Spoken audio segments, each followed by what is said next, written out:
All right, and for this one, we are going to change the colors as well. I think this makes more sense. All right, ladies and gents, this is another best of 5 that will determine who gets promoted to Platinum League for the second season of T90 Titans League. I'm pumped. We've got Dark, the 18-year-old Russian. This guy's had some crazy years, and he probably will have many more crazy years. He's certainly got some life ahead of him. He's playing as the Chinese. And then in the blue, we have Fire, who's playing as the Berbers. Fire, the longtime pro, according to Wikipedia anyways, and I think he even had some years before this. He has been playing at the top level since 2014. So 8 years, I think it's been more around 10. Was once seen as a top 10 player, has kind of fallen out of that conversation. But I'm sure that he would love nothing more than to reestablish himself with those top 24 players. Now, I expected Fire to win his group. This is where it gets interesting, okay? I predicted he would win his group, which would mean he would then have an automatic bye into the quarterfinals, and then he would be top 8 and go into Platinum. He got second place in his group because Draken, the player from the Czech Republic, 3-0'd him and beat a bunch of other players and was ahead of him somehow in that group. And then Dark, I expected to be fighting for first or second spot with the player Running, who earlier today we saw did win his series. But it was actually Ganji from Sweden who surprised both of those players and won that group. And that is why we have third place Dark in his group up against second place Fire, because we had Draken and Ganji saying, screw you to everyone else's predictions out there. So this is a big one because, again, I felt like both of these two would be promoted into Platinum, and now only one player will. The winner here will move on to Platinum, which is the big story, but then they'll also play in a quarterfinal, semi, and a final, and I'm pumped to see it. Chinese for Dark is the more established civilization for Arabia, so I think he's got the edge there, but Berbers have one of the best castle ages in the game with their cheap knights and camels. Fire, I think, is going to come in here with confidence, and he actually tried to find his opponent, hasn't been able to find his opponent, which I'm sure is frustrating him, but honestly, really bad scouting because he scouted the main stone and should have known when he saw that his opponent would be close by. Fire's mill. Not impressing Ozone. Ozone, you'll have to play in Silver League to try and get into Gold League and show us how to place mills, all right? I actually feel like that's a mill I would place just so I could wall in villagers if a drush came in, but it's probably not the best mill ever. Yeah, I would say that Fire's not going to be a player who's really going to take any risks. I think he is the better standard player, and I think Dark is going to go for... not that he can't play standard, but I think Dark is going to try and be a bit crazier at times. Dark, I think, has more potential, but it's the consistency that can struggle at times. And Fire now, he's going to take another hit on his scout there. Dark is still at home, pushing in his food as he'll go for a faster feudal age here with the Chinese. When I say faster, it won't be faster than Fire's, but faster than what would happen if you didn't push in the food. Maps look pretty solid. Bit of walling to do for both players, obviously, but just like all the games we've seen in Titans League Arabia, maps are pretty solid. 3 wood lines. Pretty easy to wall up and play safe if you want to. Would Crossbow Camel be good for Dark? Crossbow Camel would be incredible for Dark. And, you know, if you get to that stage with the Chinese, I think it gets very difficult for the Berbers, but it's obviously not that easy, right? I think a lot of the small things that could happen in Feudal Age, even if it's not villager kills, but just the timings, will have an effect on how strong Castle Age ends up being. I think if this gets to a stage, if this goes super late game, I think Berbers might actually be better. In some ways, anyways. They don't get Halb, which can really hurt. But I think Camel Archer Hussar is really tough for a lot of civilizations to stop. But again, we are getting a bit ahead of ourselves. Fire will add his barracks now as he's building up towards scouts.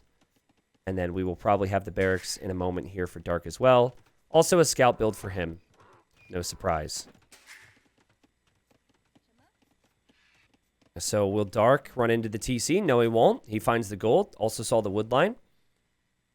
Now, him seeing that gold is actually quite nice, because that should tell him his opponent's not going for archers and man-at-arms, and we actually have a pause. These games are live right now, so if there's a pause, it's going to affect us. I just hope that they don't quickly pause and unpause, and we have that spec bug again, which The devs told me, I'm not sure if I could say this, but I've already said it before, so screw it. They told me they reproduced the issue, so I'm hoping that spectator bug won't be an issue the next time there's a patch. But for the last 2.5 years, I just get really worried on live games if there's a pause. So, yeah, we'll see. It seems to happen in every single important stage. And there we go. Yes! We're back. There we go. Fire says lag, sex, sorry. Let's try again. Fire closes Spotify or whatever else. And okay. So we're good. Spec bug, not going to affect us today. We'll knock on wood. I love how Dark isn't walling yet. Like, I think, and Ozone alluded to this in chat, I think I would have tried to wall the full front of my base. But I think at this level, which is obviously a bit higher than mine, I think that if you do that, it gets punished by the starting scout, and then you don't have the resources you want to get your eco upgrades and do everything else. So this obviously gives Fire a bit of an edge with the scout numbers, but still you just should play into some spears here as Fire gets a nice little doink. Play into some spears and some of your own scouts, and then you should be fine. So yeah, you just delay the walling so all your villagers are working for the most part. All right, so Dark pulling his scout home now. I think he's going to be concerned about Fire's scout. And so Fire has a nice early lead.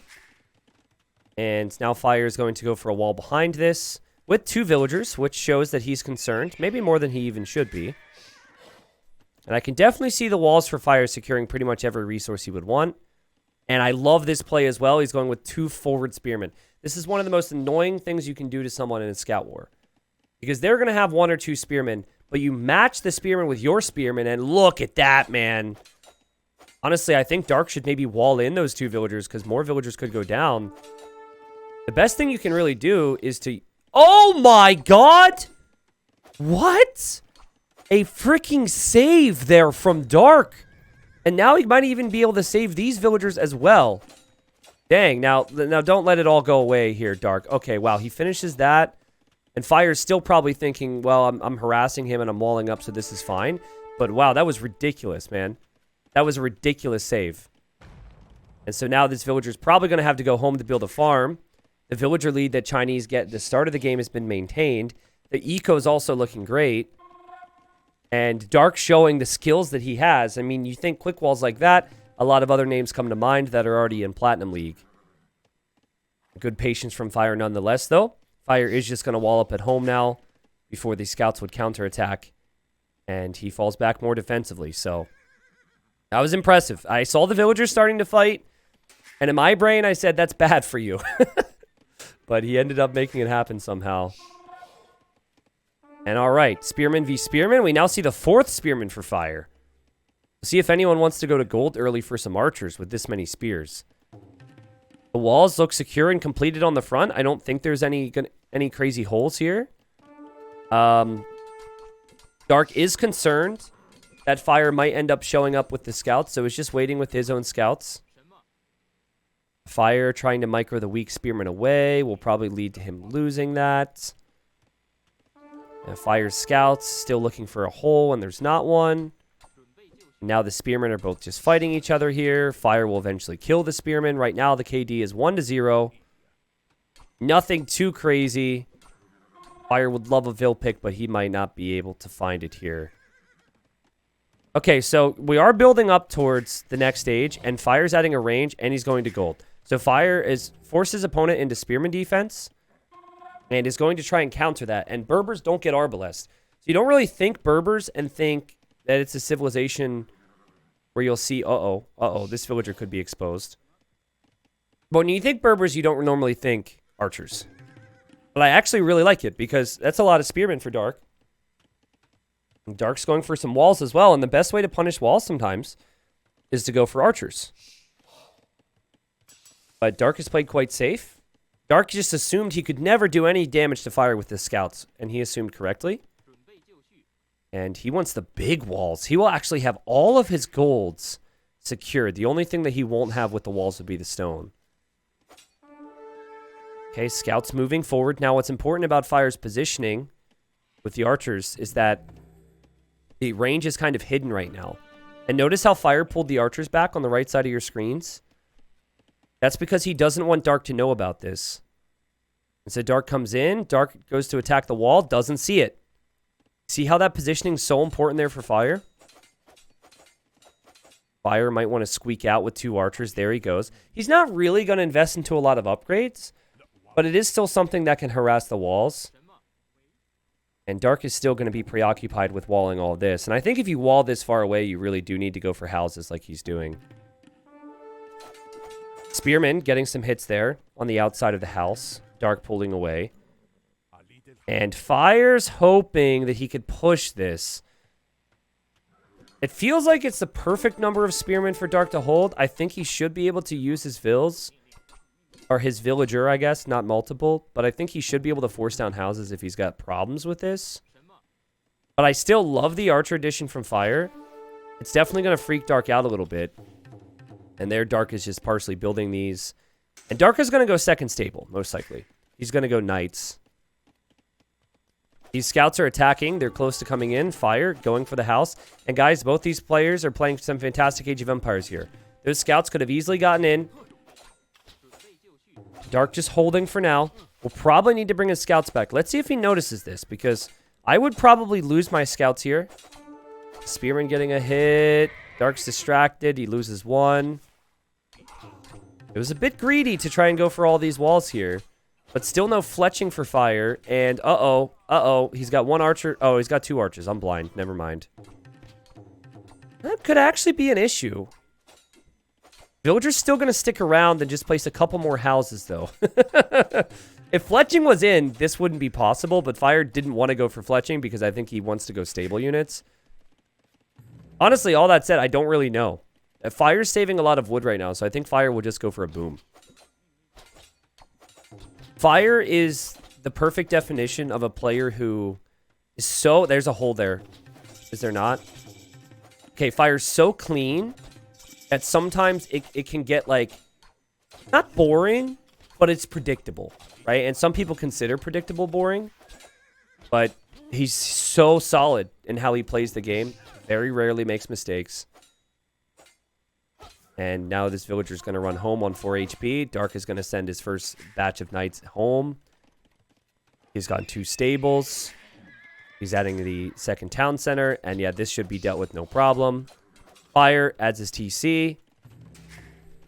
And is going to make camels now, which are very cheap for him. And then he's also adding a monastery. And I wouldn't be surprised to see the next town center for Fire as well. Here come the Knights. Knights can go for the archers and scouts. I would like to see a pullback here if you're Dark, if you're even concerned you're going to lose this night. And obviously inconvenient to have a hole in the back of your base, so I think you need to send a Villager now to finish that. That's exactly where Fire is going with his camels now. You have the TC on the stone and the wood line, which is huge. Fire doing a similar thing here, but I guess not actually on the stone, so it'll be more awkward for him. Dark also looking for monks right now, looking to see what the choices are. And Dark taking a very bad fight there. Lost a scout and lost a knight. There's still a gap here. Oh man, that's got to be so frustrating. Ivan, what's up? He says, I thought T90 Titans League was over. Well, Platinum League's over. But today we find out which players advance on to replace the relegated spots. And then we also have more Titans League Saturday, Sunday to see how far players advance into the Gold League. It's not a league if we don't have gold, right? And we'll have silver in a few months. But yeah, that was just platinum, man. Oh, that's a lot more camels than I would expect if on Fire. Oh, man. Oh, geez. Fire. Oh, man. That hurts. Okay, things are looking a little bit closer now as we have Pikeman from Dark. Interesting decision to get Pikeman right now. I really feel like he's going to be fine, but he might also be thinking that Berbers have the potential to add more camels than he does. The monk doesn't get a conversion. That's a frustrating one for Fire. But he still will probably get that relic. We have 10 military versus 12 right now. 49 villagers for both. Both these players, I felt, would have advanced out of their groups. They would have been in the top 8 in gold. and moved on to Platinum, but they're playing so freaking good, and only one person gets to advance out of this series. More stables now from Fire. Also, both players, with a few villagers on stone, thinking about an eventual castle, or maybe if they want to go super greedy, a 4th town center.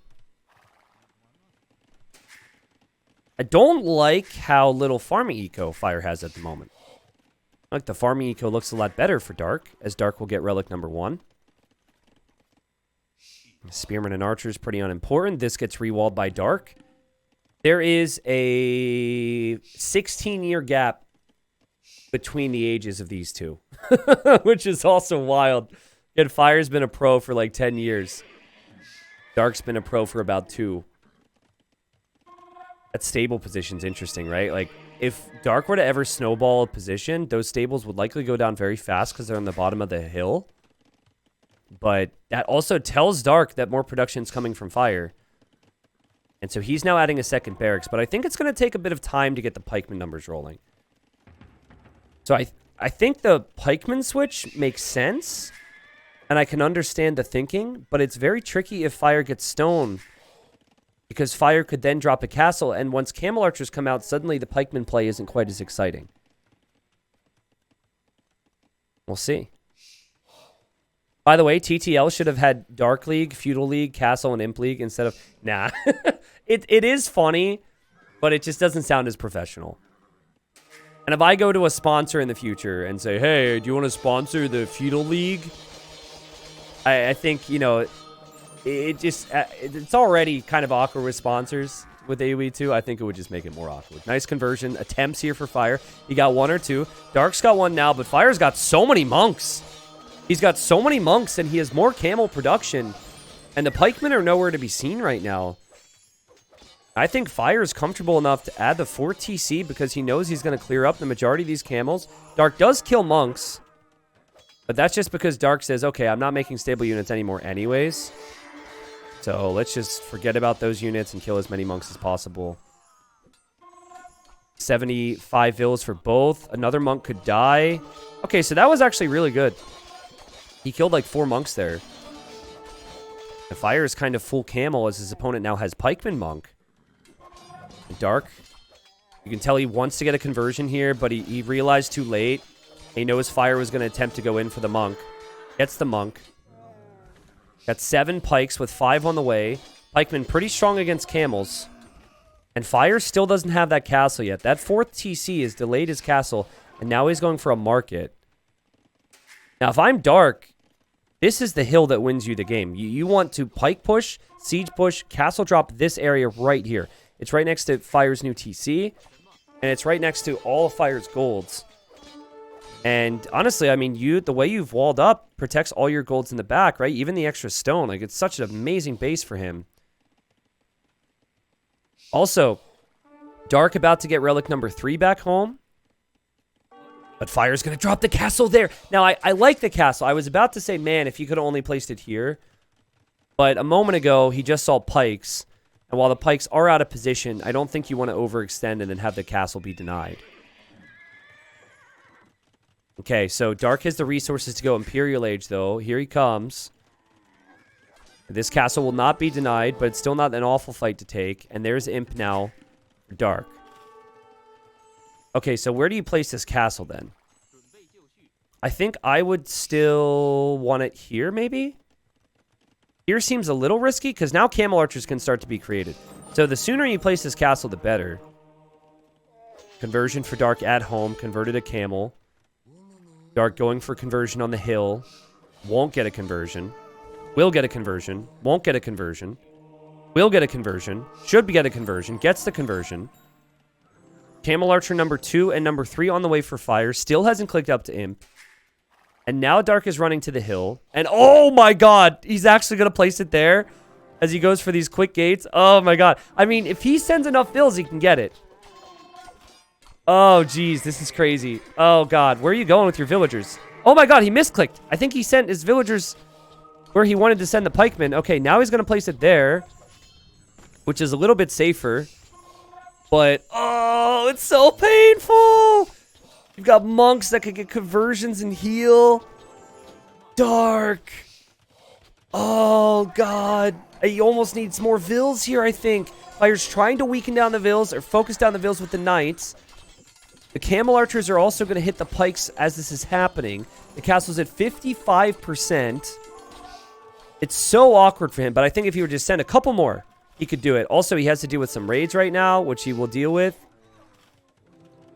Sheesh, man, that was really close. But honestly, even though it was awkward, that is the castle spot you would have wanted, right? And you'll be in the Imperial Age faster. And if you take care of that castle and just hold to this hill, your opponent can't make camel archers, which is that unit that you're really terrified of.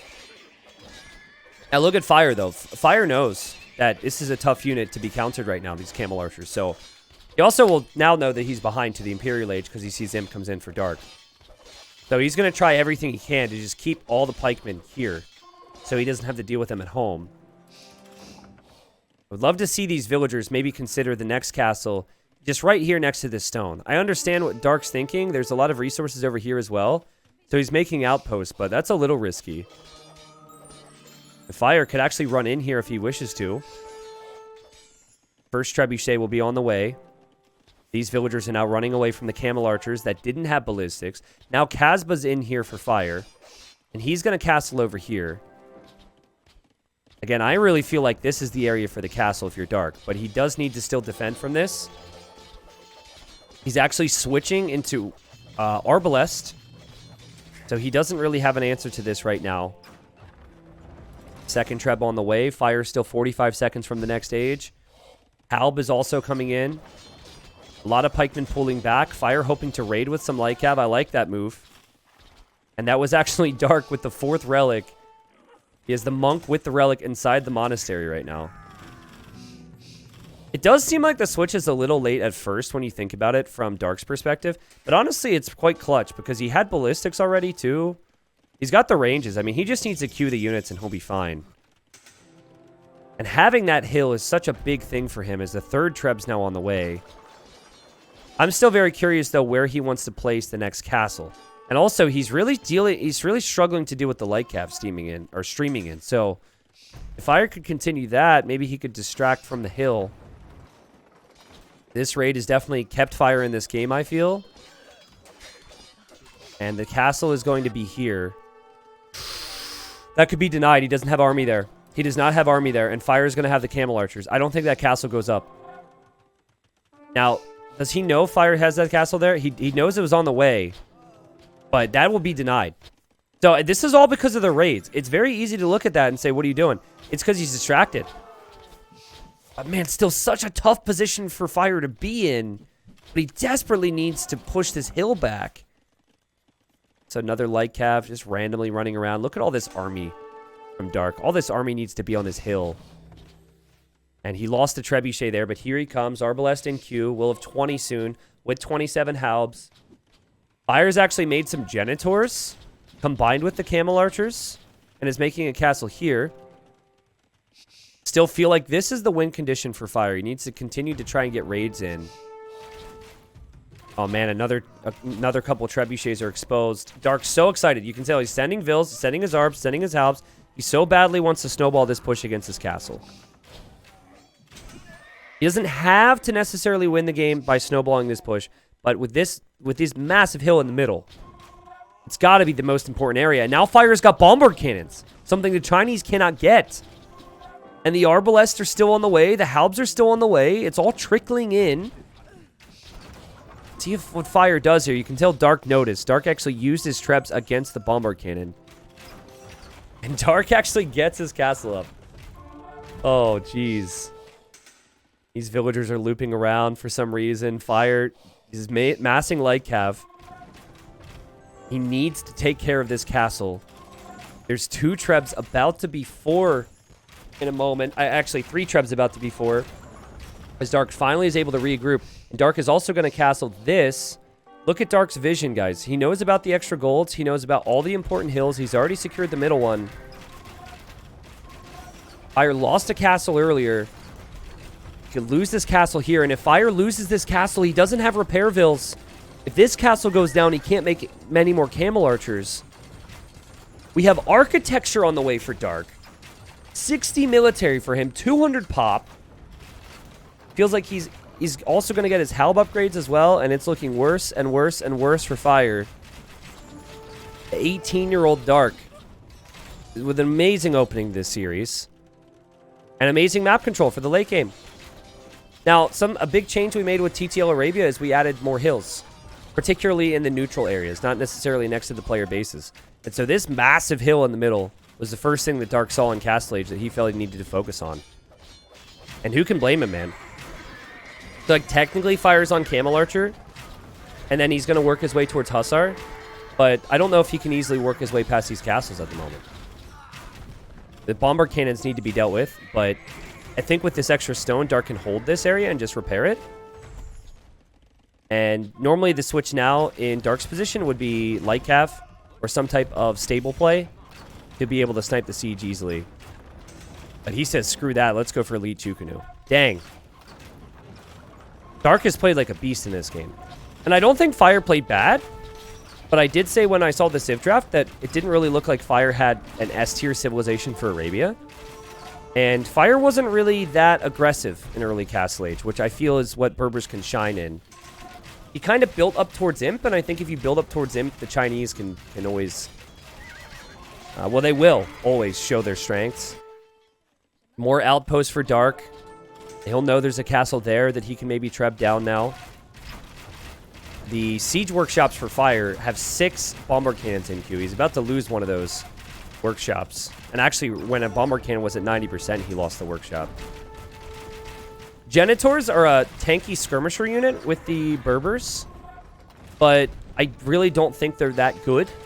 I think they're good in early Castle Age, but I think at this stage of the game, I guess technically they're more pop efficient, but let's just say they're awkward. They're really tough to get to. 8 Pierce Armor is helpful against the Arbs, but when other units start to come into the mix, it just becomes so difficult to be able to mix in other units alongside your Genitors. It's all the momentum right now is with Dark. I guess he was going to lose this Trebuchet to Villagers from Fire, because I think Fire didn't see the castle there until it was too late. Fire taps out. Dark takes the first win. That was impressive. You think about how safe Dark played in Feudal Age. Remember that big Villager save. He didn't lose any Villagers. He then was extra precautious about this house wall, ended up clearing that up. And I think the important moment of the game was the castle. See, I don't mind Fire trying to build up towards Camel Archers, because I think Camel Archers can be very good. I think the Camel Archers can also be really good if your opponent's going into Pikemen. But what bothered me was how little control that Fire had in the game after adding like 4 stables, right? He never really had full hill control, and I think that's what he needed. The Pikeman numbers weren't really that high for a while there, and I just think his approach with the Civ matchup was a little too relaxed and too casual towards late game. Now, maybe if the hill's not in the middle, you can do that, but I think if the hill's in the middle, it's like be aggressive in Castle Age, try and apply pressure, and try and, if you hold this, and you're pushing with Siege and Knights or something, Siege, Knight, Monk, Camel, into the base of the opponent, you can really punish the opponent for sitting back, and try and stop the Chinese as they just get stronger and stronger. Fire did collect more resources, but a lot of those resources went down for him. And for Dark, the KD wasn't even that impressive, but it was the amount of units he was creating and the type of unit composition he had combined with the trebuchets. I think that's why he was stubborn, too. He's like, if I can just brute force my way through this hill, there's going to be nothing Fire can do about it. GG. I've been loving the questions. It's not just that you guys are asking good questions as we switch Dark to Red in game number 2 here, but it's also that the questions show that you guys care, right? Like, some questions that I get asked, and these are good questions, are just people not, like, really knowing, like, oh, what's the next game? Like, that's a standard question. T90, why do you place farm so bad? Standard question. But, like, people are asking about specifics of the league and kind of how it works, and I like that. So, hopefully I've been able to get to some of those questions. Dark, playing as the Huns here. I was surprised by this, guys, when I saw the draft. Now, ultimately, Huns are a very easy civ to play in the mid-game. And as everyone says, Huns are Huns. You know, you can't really go wrong with them at some stages. But I don't think they have the peaks of Lithuanians. I don't think they have the peaks of, like, Japanese. And so Huns was actually the second pick for Dark. I was like, what? He went Chinese first pick, won game 1 with Chinese. Hun's second pick.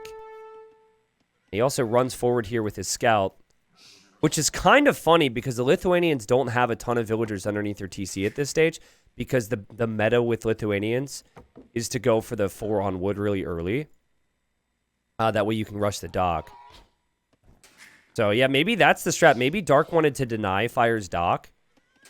But Lithuanians with that plus 150 food at the start are just top tier here. And again, what you do is your first 4 villagers go to a lumber camp, which is unlike any other civilization.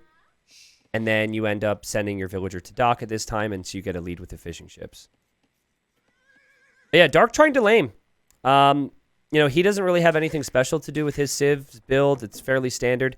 Huns don't really feel strong until later on in the game when they don't have to make houses. So he wants to gain an early lead, and he's kind of looking, and he's going to find the other two, the other goose here. So stealing some food away from Fire. One more question about the league. There are no water maps to avoid the double range and neutral island jokes. Okay, see what I mean? We might have islands in the next season, though. Seriously, I don't know. I think that's one thing we missed from this season was like a pure water map. I think the choice of hybrid maps we had were pretty good. But like I said earlier, the map pool for each season will be slightly different. We'll have some maps return. And I might have a vote. I think what I would like to do is have a voting system. Like, I think it'd be really cool if I could get, I don't know, like maybe a YouTube poll out and you guys could vote for which maps return or something.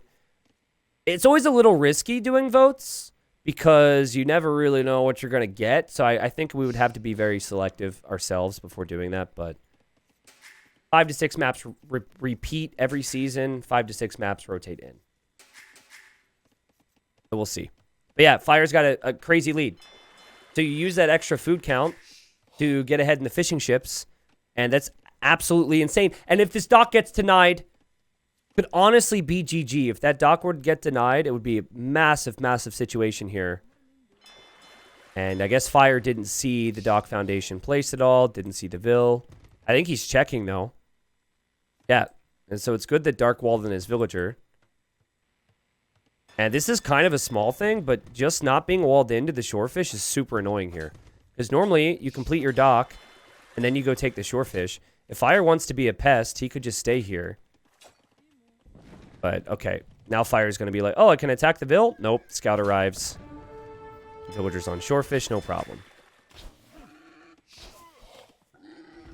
Oh my god, he just shot the boar with his TC. Oh my god. He just shot the boar with his town center, man. He garrison Vils. Like, you garrison Vils initially, you shoot it a couple times, and then you have to finish it off with the villagers. And now, oh my god.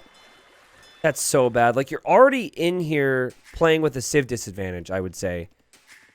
And he went forward to try and steal resources, so he couldn't actually push his deer. And he just lamed himself.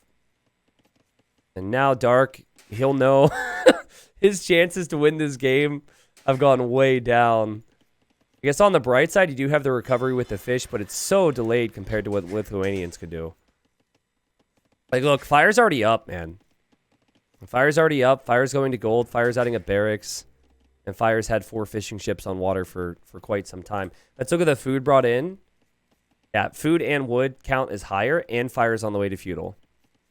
It's a sick lead. Like I said, I think the only civilization that I think can compete with Lithuanians if they're played perfectly in the early game on this map would be Japanese. And then you have an argument, I think, for Persians, potentially Malians as well. But at least on the bright side for Dark, he's at least pushing in some deer here. He tried to click up to feudal age, realized he wouldn't have the food, so now he's going to wait. He's going to drop off, and he's going to click. It's going to be very close, but I think he can do it. Boom. And he's up. All right, Fire coming with 2 villagers.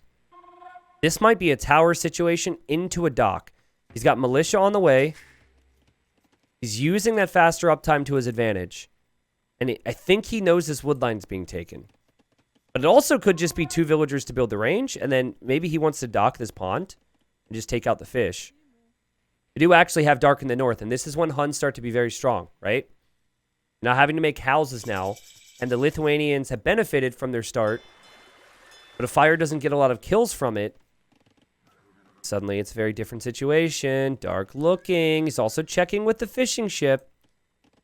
Because currently he's not on gold, which would mean he wouldn't actually be able to defend all that easily on water. Fire seeing the walls. Fire may be happy to weaken the scout, but he's losing the militia. I mean, the man-at-arm upgrade, it's not a waste, but won't have as big of an effect. And now Dark sees it. Okay, so good play from Dark. So he sees that. And now he goes over to gold.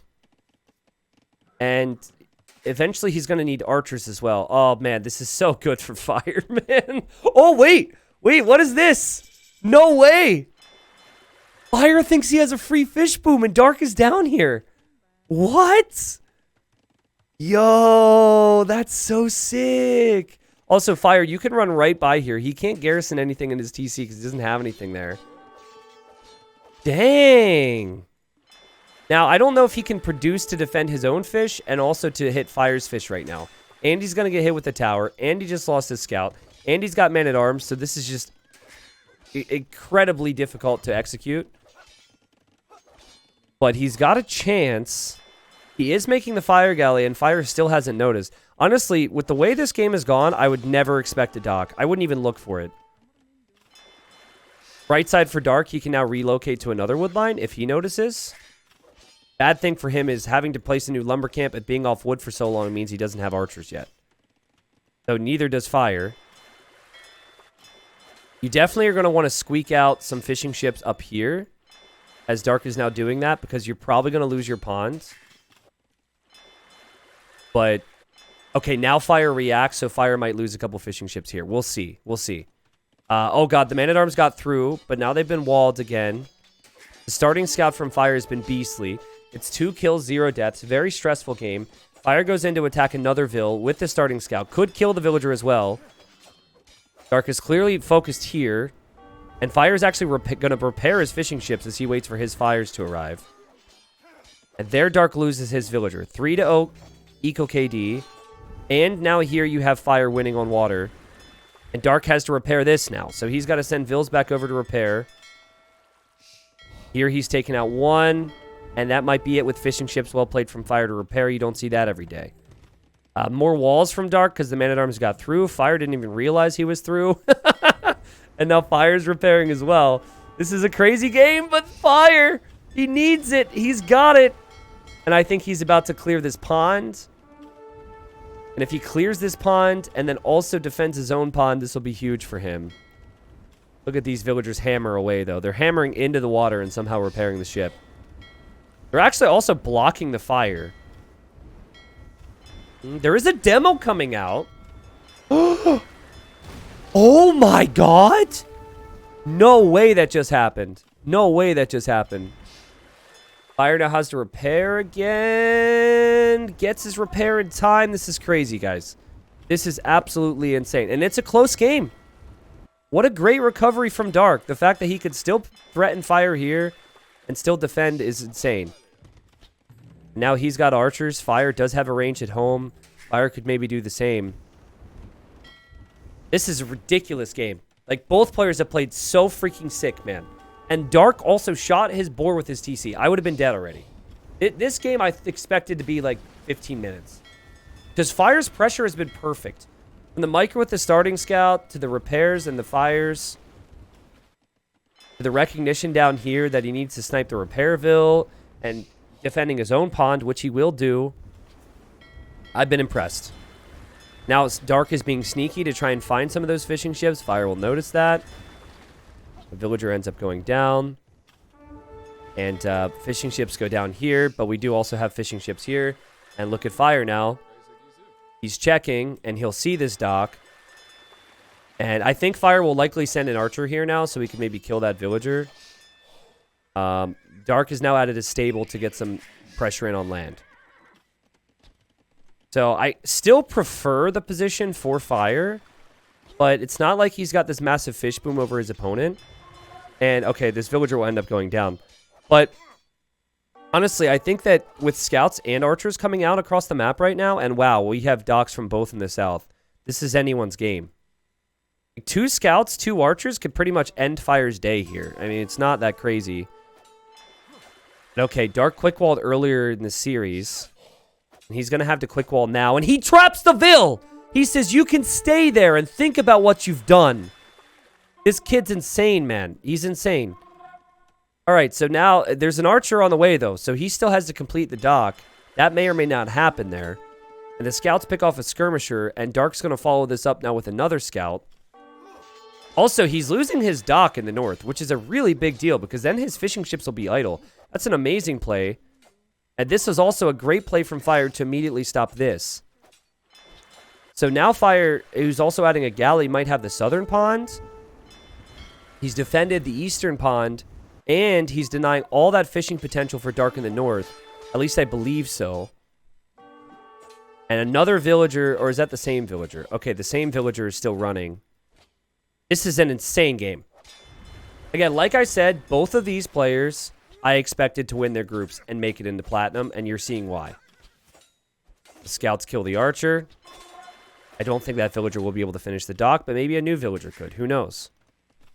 Total resources collected. Can we have a peek at that? Oh my god, dude. Oh my god, this is incredible. This is amazing.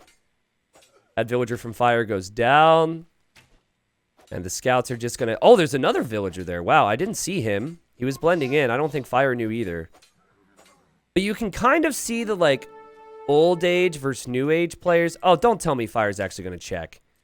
Because Dark is going to come down here and get another dock down. Like, Fire with his awesome build orders and technical play.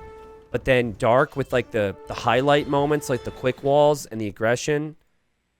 Dark is going to click up faster. What in the world? Dark clicks up faster. That's probably due to the full farm transition. Plus saving himself with that fishing in the north. But wow, man. Dark will also be able to produce fire galleys from this dock now. And Fire won't expect that. 16 to 15 KD. Scouts were able to make it through to maybe kill some villagers back here. But Fire's got some spearmen. And Fire will be hoping the spearmen get there shortly. And the spearmen are fast with Lithuanians, so he's there to defend. Also, building a market in the back, which he needs. It also traps the scouts, so that's convenient. Still no fire galley from here, as we see skirmishers and archers moving forward from Fire. Dark doesn't have anything to defend from this ranged army right now. He doesn't... Well, I mean, actually, he could micro it down, I guess. But this still will be awkward for him. And his scouts actually got trapped in here by Fire. So Fire gets the kills. Well played. Dark quickly places some palisades next to the gold like it's nothing. And I'm still keeping an eye on this, because if you have this, you might want to rush War Galley. Maybe. Actually, no, I don't like rushing War Galley. I take back what I said. I think you get Bodkin Arrow, and you move forward with your ranged units. Fire didn't really take advantage of fishing this pond, I noticed. He only had one fishing ship here, which is not a lot. And now Fire will lose his ranged units here. It's just crazy talent, man. This map is so difficult to play. And now Fire sees this. So now Fire can make his own fires. Maybe he'll be okay. Yeah, we'll see if War Galley comes in. Okay, so War Galley's in, and now these things are going to be upgraded, which might take Fire off of this water. It would be especially sick if Dark were to... and there's the weak Vil. It'd be really cool if Dark could send a villager to finish this dock. I think it's worth it. If you think that there's going to be any competition for water here, you should do that. And it's... I mean, you already invested a lot of wood. It wouldn't hurt to have a villager around for repairs. Bodkin Arrow is now in. But Fire has a tower, and Fire's food count's looking pretty darn good. There's also not a lot of archers. So it should be fairly easy, I guess, for Fire to clear that up with knights. And there's another dock from Dark. So yeah, he very much wants to push this pond back. This map is called Cross. You might know the latter version for lakes. Right now, 3 of those water areas are controlled by Dark. As he dives underneath the TC. He's not actually getting crossbowmen, so he's just doing this because he knows his army has... very little time remaining on this earth. On this very flat earth we have here in Age of Empires 2. And no way. Oh my god, gets the villager. Oh god, this guy's insane. Okay, Fire's been trapped there. Villager gets saved. This area is controlled for now. And the Cav Archer was checking for the 2 vills that went home earlier. I think Fire's going to try and contest the north. And as I say that, Dark is actually sending his fire ship to check the shoreline. God, man, this is insane. He is playing so good.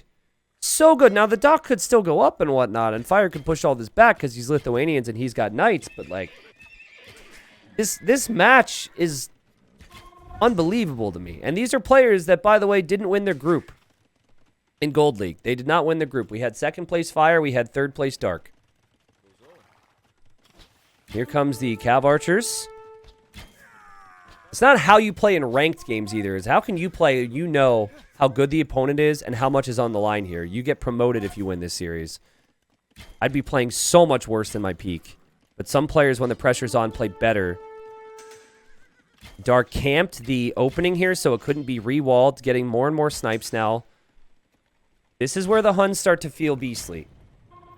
Officially weathered the storm here. Another TC for Fire. Now, I mentioned it in game 1. Granted, the Civ matchup's different, the map's different, but that is the thing with Fire. He's like always on 3 TCs, always playing into the boom. And I just don't know if the situation allows for him to make a lot of knights and also boom, and that's the concern, right? Still can't get his walls down.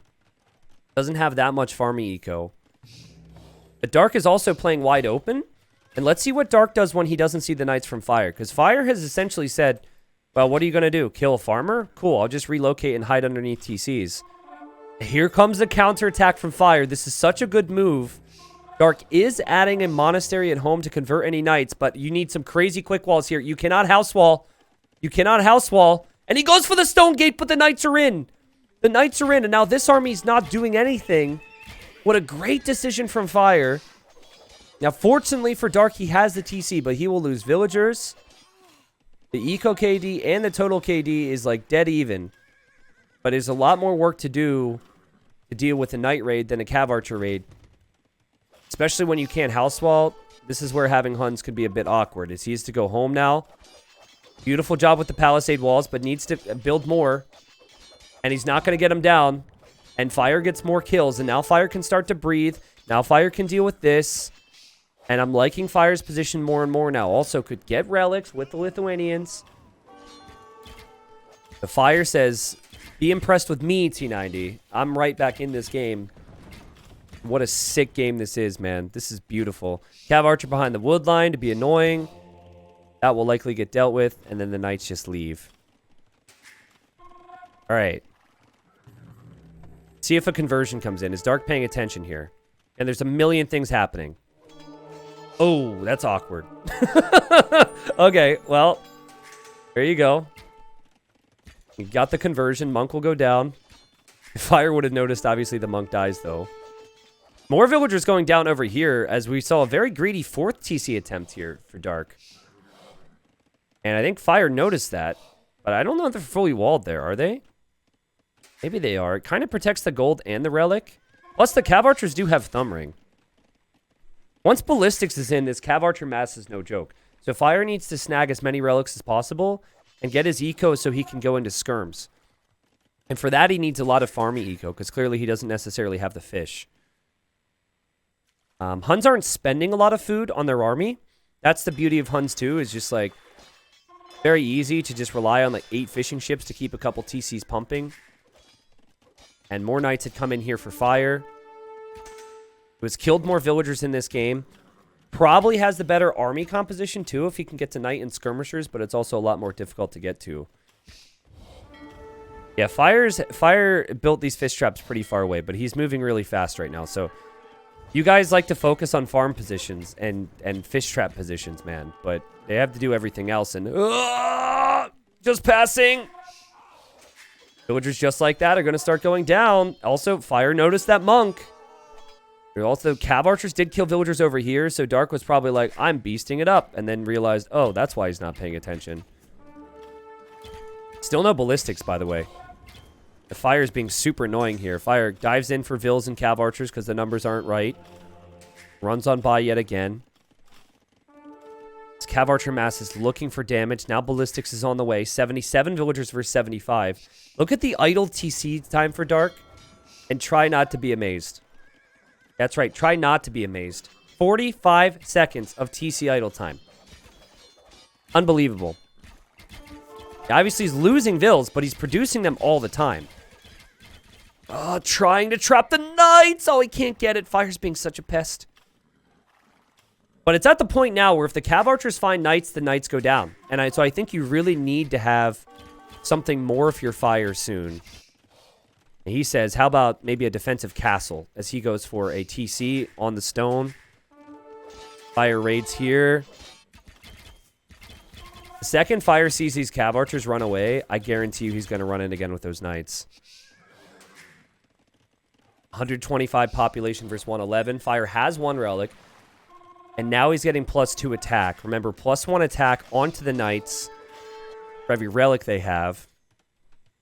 There's also a Knight going to camp this relic. The Dark's very mindful of that. Fire also aware that the Cav Archers could break through here if there's no house wall, so he's got that. And he just continues to counterattack. Look, the Knights run in again, like we said, once the Cav Archers left. Knights run in here as well. And Dark will notice this. He'll bring Cav Archers back home. And this is good for him because he's able to bring Cav Archers back home to deal with the raids. Oh, God. The raids are so bad, though. Like, he does have the Cav Archers to deal with the Knights. But he also has the Cav Archers to move forward, which is a first. You could tell Fire was worried as Fire gets fletching, has the TC, has a tower. Oh, God, the Knights are killing so many Vills. It's a massacre. It's an absolute massacre. 10 + 3 attack. But what if I told you that Dark could still be fine? If Dark hit... Oh, maybe he's not fine, actually. Yeah, I was going to say he needs to be fighting the Knights right now. And he's kind of trapped in here, and Fire has way more Knights than I expected. More TCs for Dark. Still trying to deal with Knights at home. And he finds himself in this choke, which is normally kind of good with CA, or any Archer unit, I should say. But if the tower goes up, and with all this attack on the Knights, I'm not so sure. The Knight number is going to be the big talking point after these engagements. Fire only has 6. And Fire is going to click up to the Imperial Age. Are you kidding me? Also, he's going to click up to Imp with no access to gold. He has no gold. He cannot mine gold. He actually didn't have his second building yet. But he's... Oh, God. No way. He doesn't have a castle on gold, and here come the Cav Archers. Oh, my God. Guys, he can't take gold. And the Cav Archers are here. And Dark says, how do you like it? Oh, my God. Fire can't mine gold. It says he has 9 on gold, but that's because he clicked them all forward to gold. So in the game's eyes, or Capture Age's eyes, they're gold miners. I don't know. The Vill count's even. A lot of this gold's forward for Fire. He placed 4 TCs. He didn't place a single one on an extra gold. You have a Ram now to slowly take this down so Dark can conveniently take his resources. And Fire's going to open Imp with, like, Light Cav? Oh, no. Oh, no. This is Fire's point of view. He's going out to secure an area, maybe for farm space, maybe for the stone, but the Cav Archers are here. He has no army.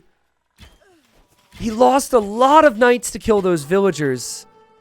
And it's easier. Oh, it actually might work out. That might work out if this area could be castled.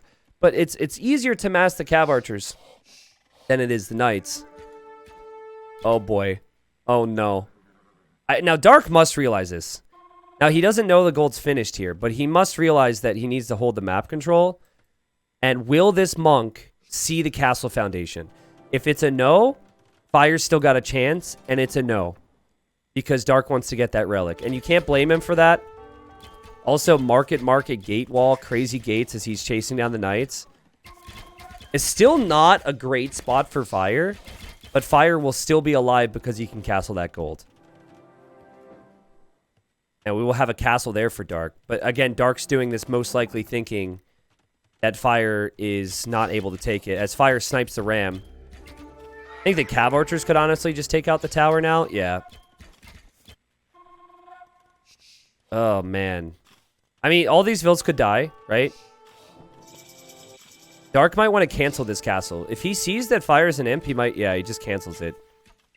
That's where you shift more to defense because you know he can treb it down. Now, see Fire's making light cav. That won't scare him.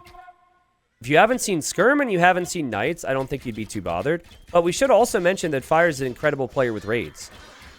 And light cav with full armor isn't bad. Monk also gets sniped there. Well played from Fire. And the light cav are trying their best to loop around. There's a defensive castle for Dark. He's going to add barracks now because he wants halbs. This is an incredible game. I'm so amazed that Dark, who lamed himself, has been able to recover in this one. Is so sick. 18-year-old player. The whole point of Titans League is to give more and more opportunities to players to advance up through the ranks. And I'm repeating myself here, but I really thought both players would have been promoted because of how good they are. Dark won the first game. He's here in the second game to say it's my time. But I don't know. A lot of Cav Archers going down. The tower fires there. The Cav Archers are also really wedged in. There's 24 Cav Archers. Oh, geez. They can't move. You're kidding me. Also, raids here from Fire giving him a chance. Still has that gold, but looks like he tried to farm here. Looks like he had to pull off the gold temporarily, actually. There's still a surprising number of Cav Archers remaining here. But maybe it's not looking too bad for Dark as he continues to lose eco. But Dark's eco is still much better. 130 villagers. He does have 3 relics. He's also going to secure the map with more and more castles to take this late. And it feels like, I mean, if he's in Castle Age right now and Fire can't deal with these CA, I feel like Fire's completely screwed. Like, even the towers are a really bad sign. The fact that you've had to place 4 towers in your base is just a sign that you didn't have the army, right? And you would want, at this level, to have those towers or castles to secure extra resources, not to protect your farming eco. Dark's going to win this game. I don't even think he needs the pikemen. I understand the decision. But I think, more than anything, he could just go for Trebs and Cav Archers. And then, if he wants to, he could add stables to go for light Cav of his own. Like, everything was flowing so well for Fire. And then, suddenly, he had balanced it out to go Imp. And he had no map control. He really needed to have... to keep more of his army alive or switch into skirmishers. And you almost can't be as effective with the night raids if you are going for skirmishers as well. That's the tricky thing, right? There's no way he could micro that many knights and produce it like that and be that cutthroat and also tech switch into skirm. So he had to make a decision. And when the Vill kills were happening, you couldn't blame him too much because he was killing so much. But the power of the Huns, this is why Dark picked Huns second. How did Dark survive that? Early feudal was so bad. He had a dock on his pond. He had a tower on his woodline. He had men-at-arms on his palisades. He had the scout killing 2 villagers. And yet, he held on. The forward dock was so huge. He defended his fish for a while, and then he also shifted to the north. It was all about the ponds, really.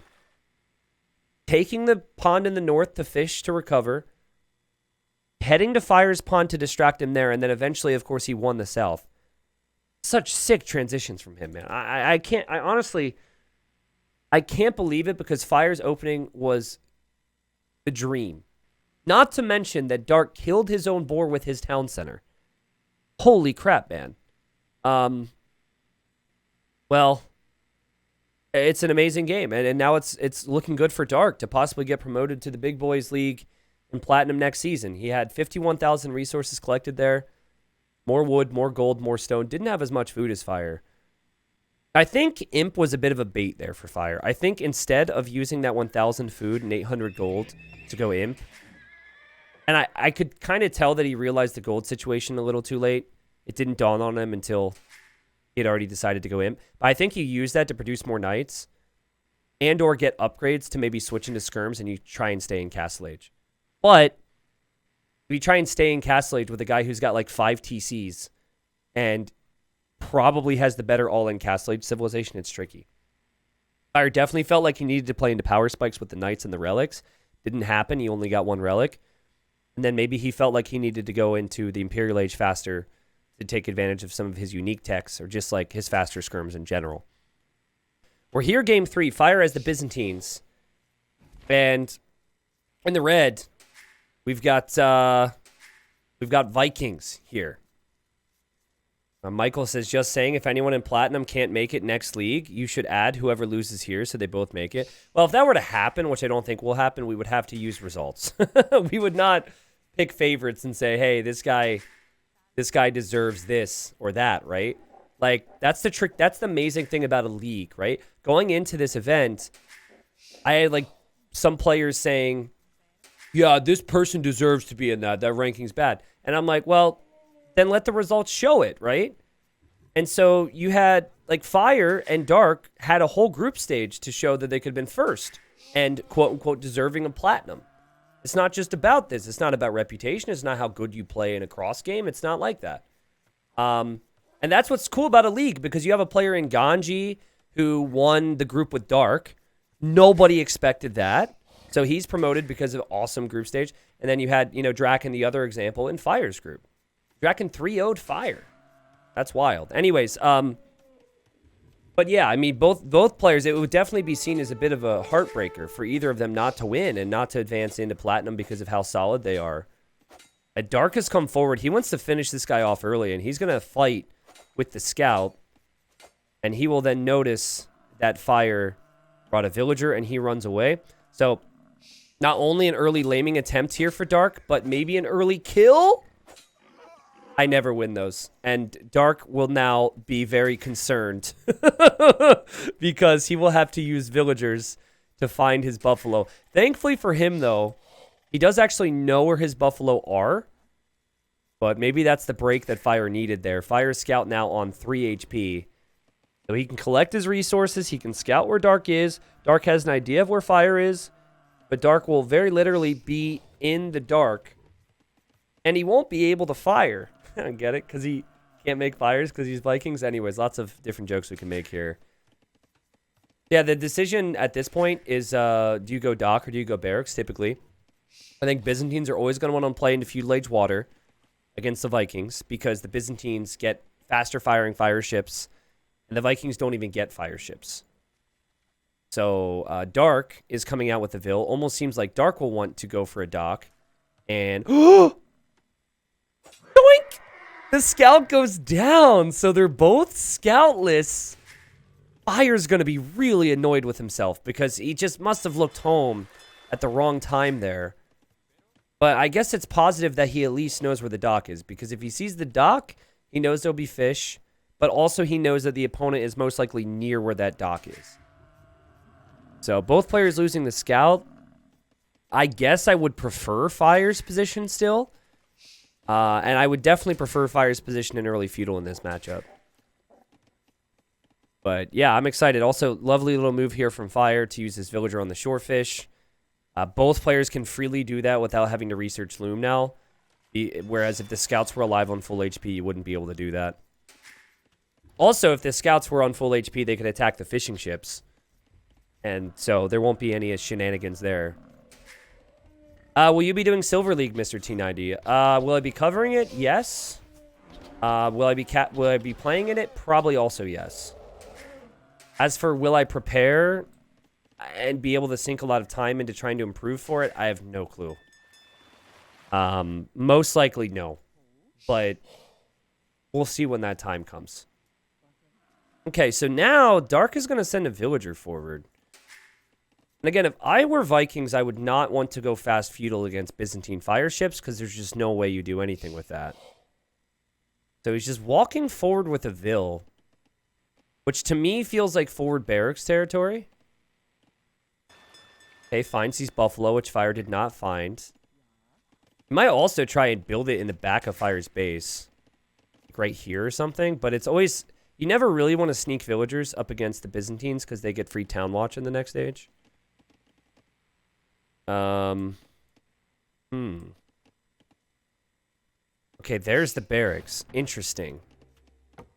So if I were Fire, I would expect something on land. I think that's the correct approach. But I don't know. It's really tough. Not having a scout makes it so complicated. Or let me rephrase that. I would expect to win water. So I think you can open up with 2 docks, go for the fires to kill his fish, but then you have to wall. So I think that's what Fire's approach will be. If he were to wall, he might honestly wall this. Oh, jeez. I'm also curious on how much vision he gets in Feudal Age with Town Watch. Militia are on the way. This will be Man-at-Arms. Also, lots of Buffalo to work with. Remember, Vikings also get free Wheelbarrow in the next age. Dark also knows that there's gold there, too. Okay, but no. Don't come moving forward here, Dark. This is the thing you can't do against Byzantines. I don't know where he's going, but against Byzantines, they'll see you. Okay, so Fire just sees the Vil right now. And so he's like, oh, okay, I'll deal with that. But Fire is left in the dark against the militia. He doesn't know about them yet, but wait for the houses. Ready? Power Byzantines. From the militia. Oh, he can see them a mile away. Oh. Can he, though? Did he notice it? I think he noticed it. Yep, he noticed it.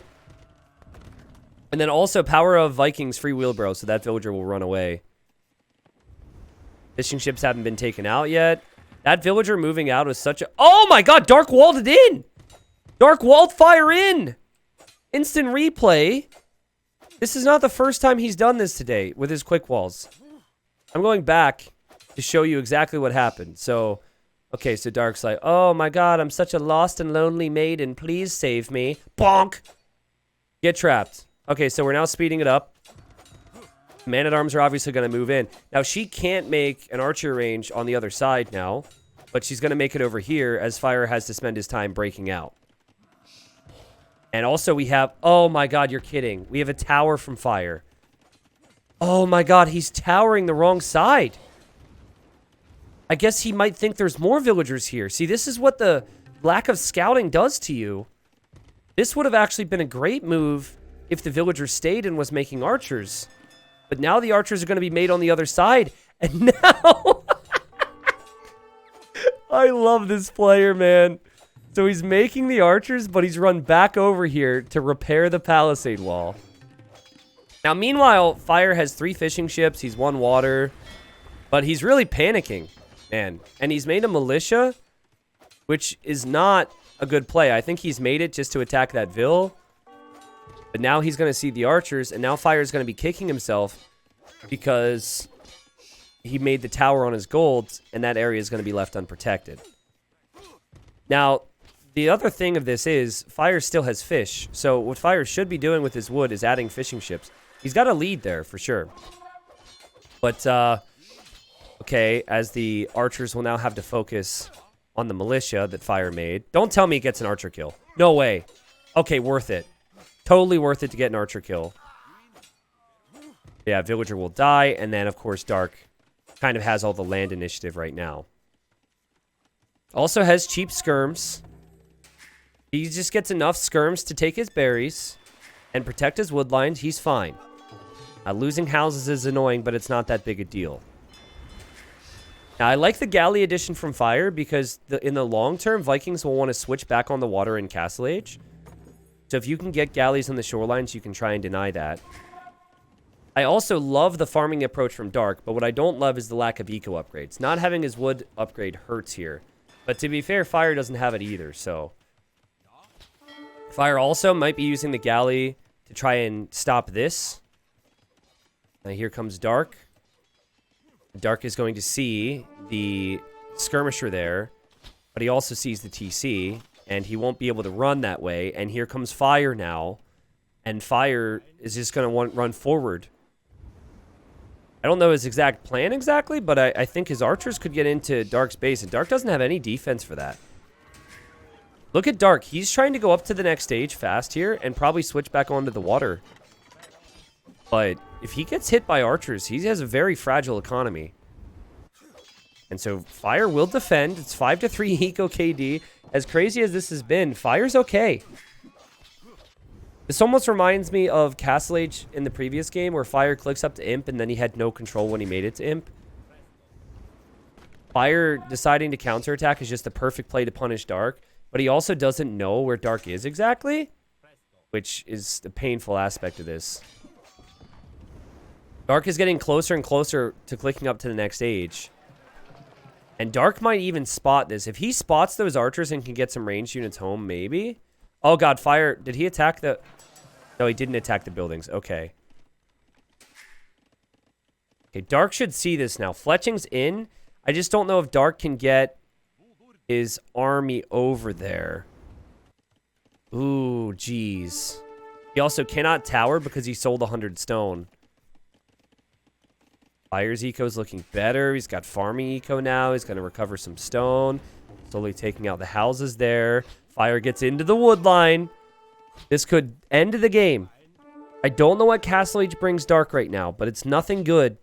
Nothing good enough to lose all these villagers, as he has to... Oh, sorry, I didn't have this on today. He needs to buy the stone. You can see how much he used the market earlier.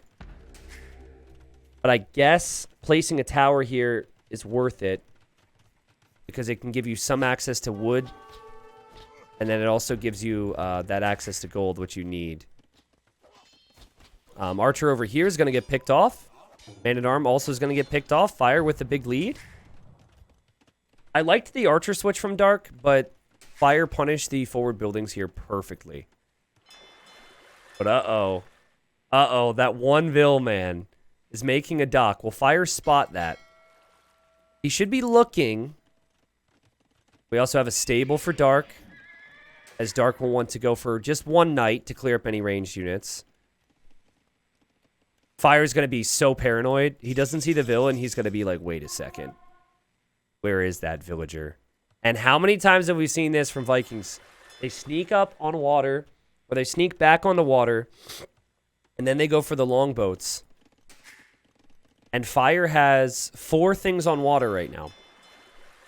In terms of Navy anyways. He's actually got villagers out there, fishing ships out there. He goes for another dock.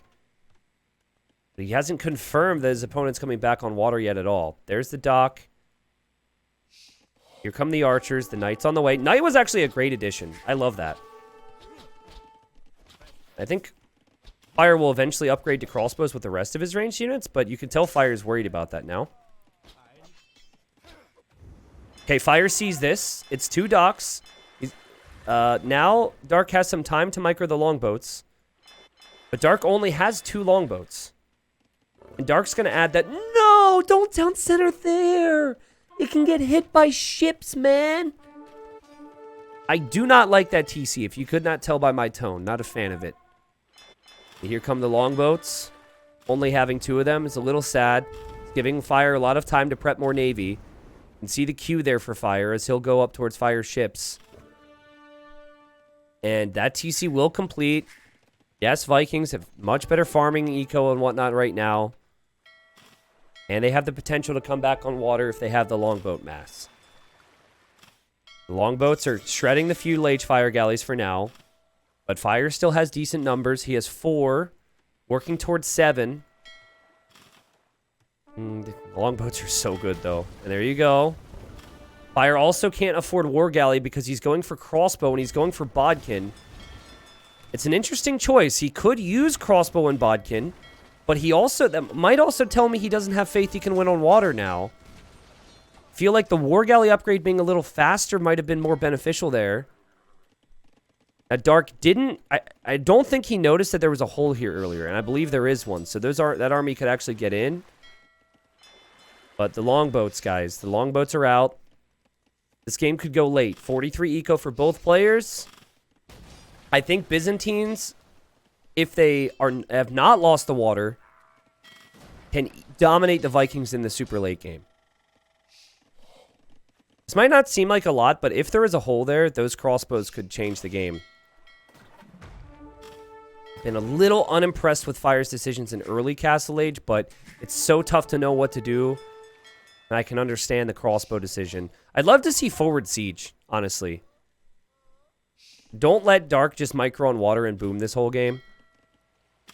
And I think the more you're hitting Dark on land, the easier it gets for you to get good engagements against the longboats, because the longboats have to be microed all the time. They actually have a siege workshop being created by that same villager over here right now. But Dark's struggling. You know, as he micros everything else, like I said, he loses the archer. And still has to micro here. Byzantine fires are no joke. Fire with great micro there. Look at that. I have to assume that was intentional. Pulling the weak ships away. And fire on 2 TCs. Adding the 3rd TC. Still hasn't lost the water yet. Still picking off longboats when he finds an opportunity. Does he know about this? He does. He knows about the siege workshop anyways. Feels like the siege monk play might be a little too late here for Dark. And the crossbows broke in. Dark is falling apart. Also, this town center makes me want to cry. If he loses water, that town center's done anyways. He has to go for a defensive siege workshop now. Villagers still alive, but being chased by a very hungry tiger. I'll keep you updated. I doubt Dark can pay attention to quick wall that, because he has the fire galleys on his longboats. And will she die to the tiger? She will not. She lives. 60 pot for 63. Fire wants so badly to remind everyone that he is one of the biggest names in Age of Empires. He wants that platinum, man. Can he start the journey back here? 3 TCs for him. It's a back and forth game. The siege will arrive here. He needs to take care of those crossbows there, Dark. Yeah, like I said, I don't know if these extra buildings really helped Dark much. And the more I look at the amount on each resource, the more I feel like Fire is going to have a big eco lead in the long run. That said, Fire's missing some big eco technologies. Dark is 37 on wood right now as he goes for a 3rd TC. That's what happens when you have to micro longboats, but the longboats have been completely overwhelmed. So now I start to worry for the longevity of Vikings, because Byzantines have cheap skirms. Yep, there was the hole. Cheap skirms, great archers, and cataphracts. Vikings have skirms, archers, berserks, and champions. The Vikings have the water. It's a completely different story, of course, right? But now the Byzantine player, who I think has the better civ in late game, they have control of the water as well. I think the way to get back into this game eventually for Dark has to be water. I do not see you pressuring the Byzantines when they can see this much. The Fire should not be surprised by anything at this point. Oh, the Knight comes in from Fire, and there's no monk here. Dark pulls back to the TC Fire, though. Yeah, Dark's just going to try and boom now. He's going to try and boom up and eventually get a castle on water, most likely. But this TC is going to go down, man. And also, Fire adding in war galleys is perfect. This town center tells me that Dark wanted stone, but it also tells me that Dark thought that he, in order to win this game, would need to have water, right? I like it. This game has nothing to do with TTL, right? No, this does have something to do with TTL. I'm glad people are asking these questions, because it's important people know that it's a league and that there's platinum and there's gold. I have videos on it in the playlist if you guys wanted to look at like the lineups and whatnot. And then also I'll give you guys updates on what happened in Gold League, as we already just finished platinum. A lot of people have been waiting for the YouTube uploads who didn't see the stream of the TTL semis and finals. And the semis are up today and the finals up tomorrow. I think people are arriving like, where's the final? You know, and they really want to see that final. But yeah, man, Fire's got the perfect approach here. You don't have to do this, but this is an emphatic statement that says this series isn't finished yet. Buckle up for future games. Crossbows over here. And Fire wants to drop a castle right here on his face. Again, it is risky. You could just castle the middle and just relax. But why relax? Who does that? The weak knight. So it should die to town center Fire if it's noticed. And Fire notices that. Okay, I'm not sure about a forward castle with 5 vills. No, it's fine. It's fine. He's got the Navy there, like we said. He's really taking his good old time here. I guess he just wanted his own siege, so it wouldn't be denied. And there we go. And now Dark's going to drop his own castle, which will lead to Fire killing a bunch of vills and also getting his feudal age wood upgrade. Nice timing on that. And Fire's just going to delete his castle, and he's like, great, I'll just back up now.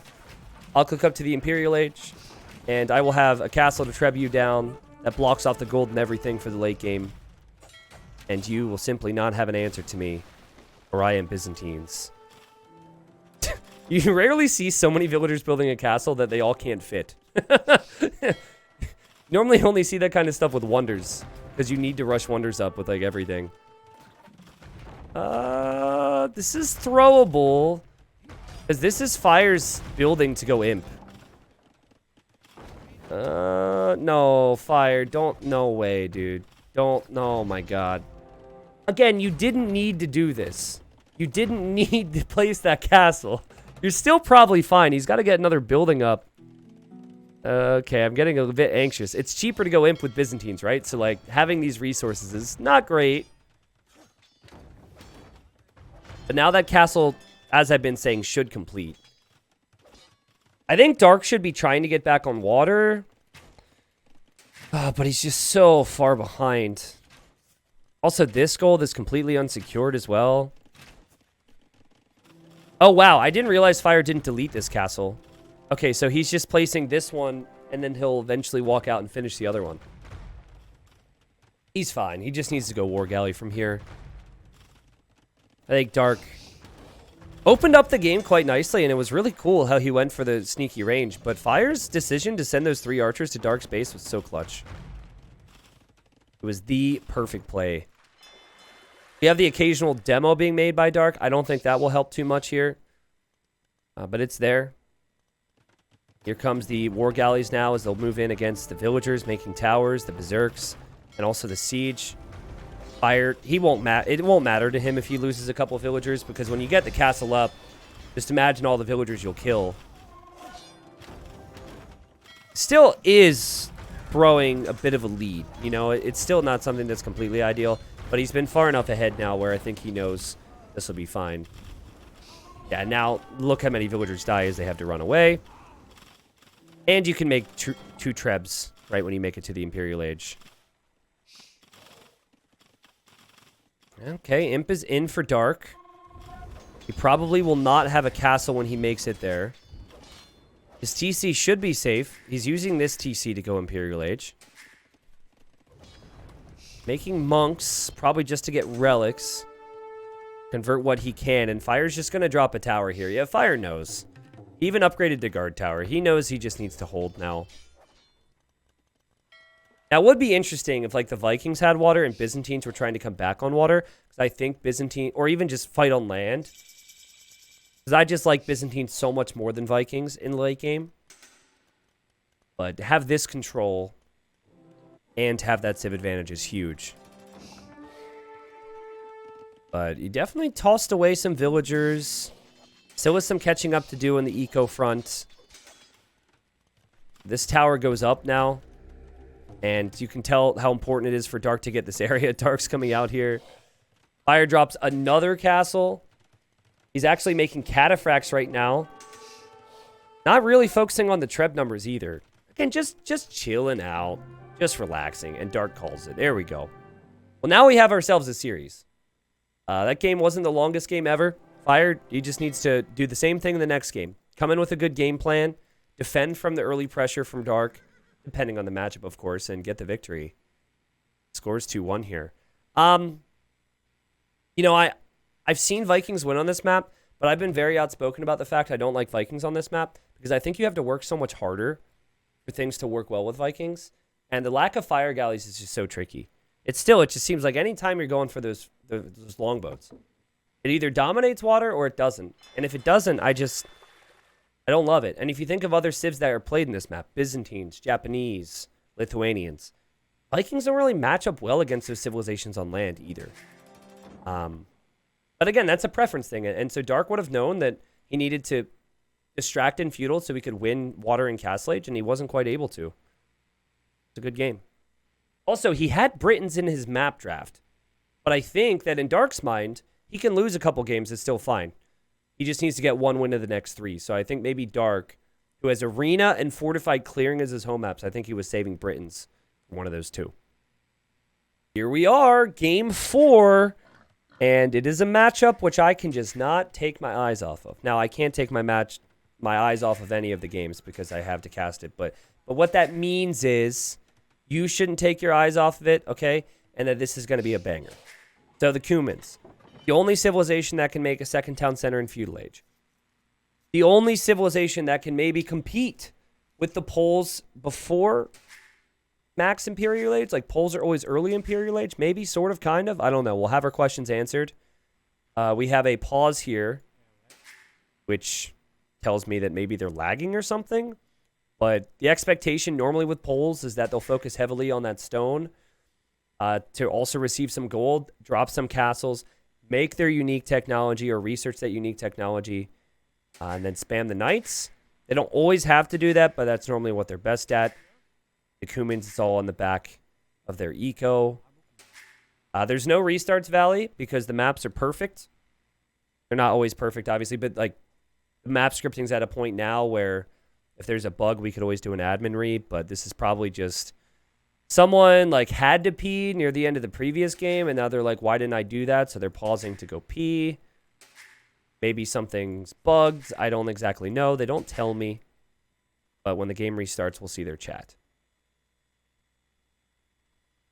There is a dinosaur arm in Fire's base. Okay, wait. So Fire says, super laggy since game 1, last game and now just unplayable. Can we get time so I can restart PC and modem?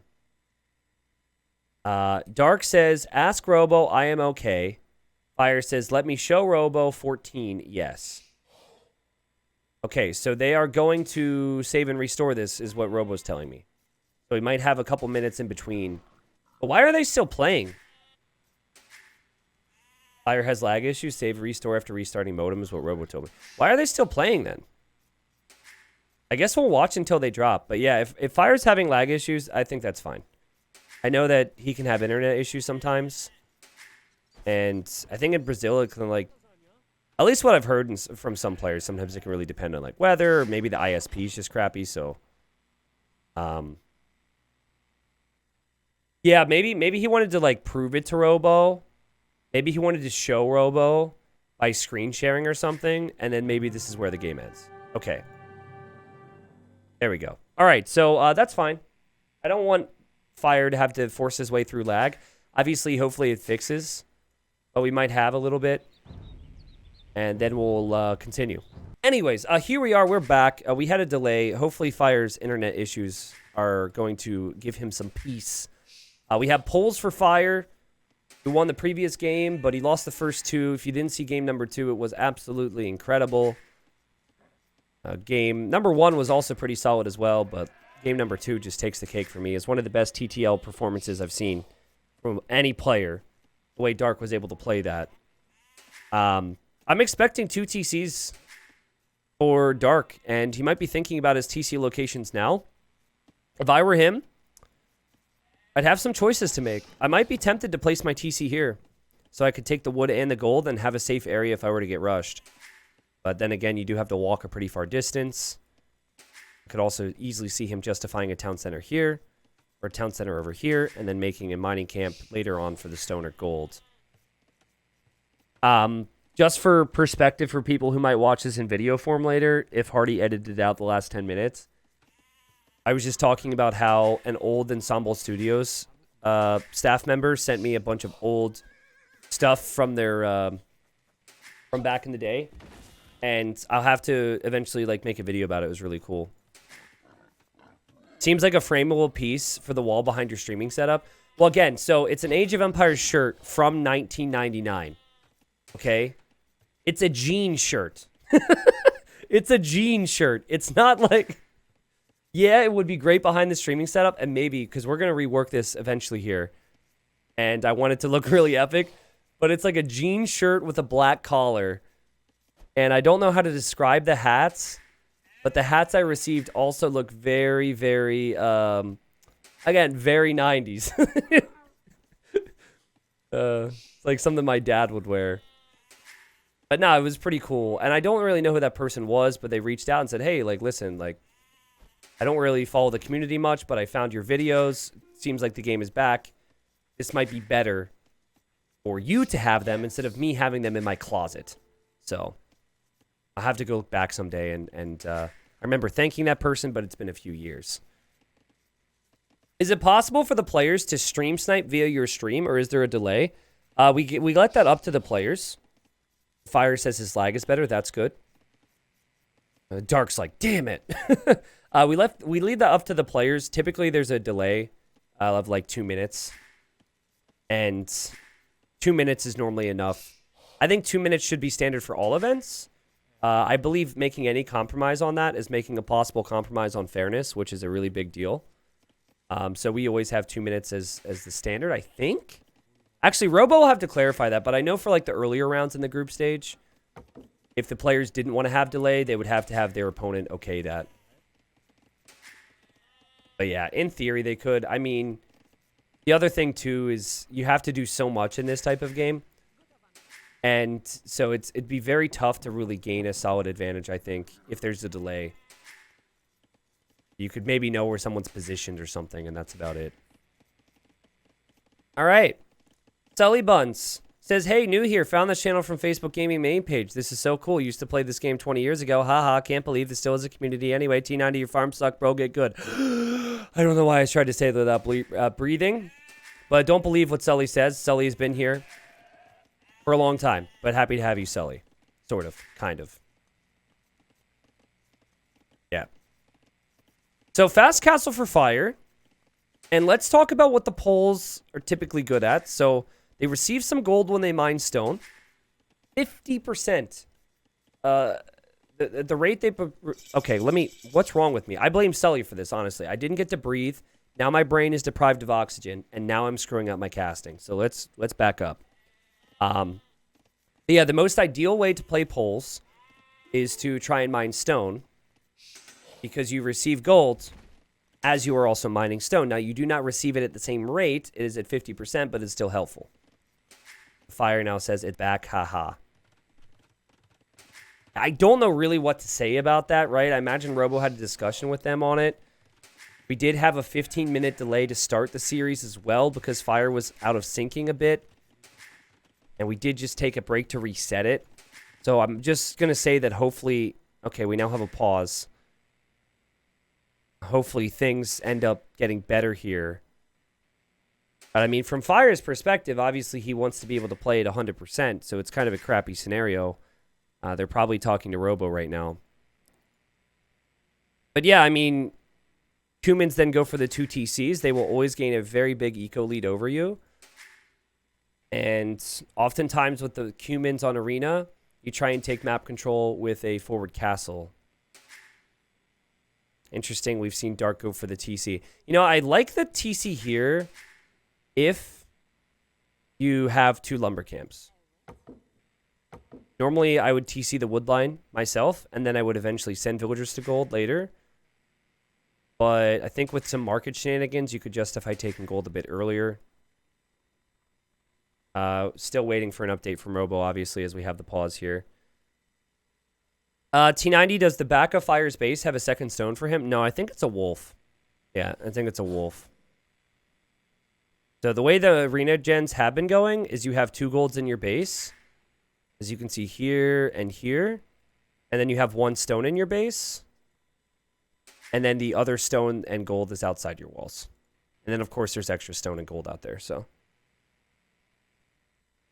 Yeah, I could see why you would think that's stone. It almost looks like it's a tile of stone. I've been doing this long enough to know what that is on the minimap, so. Okay. Fire says, worse than before, now 11. I'm so sorry. Dark says, what can you do to do better? Fire says, I think I tried it all, just waiting to see if it gets better again. And Dark, to be fair, is being very understanding, says, what do we do now? And Fire says, let's try. All right, so we continue.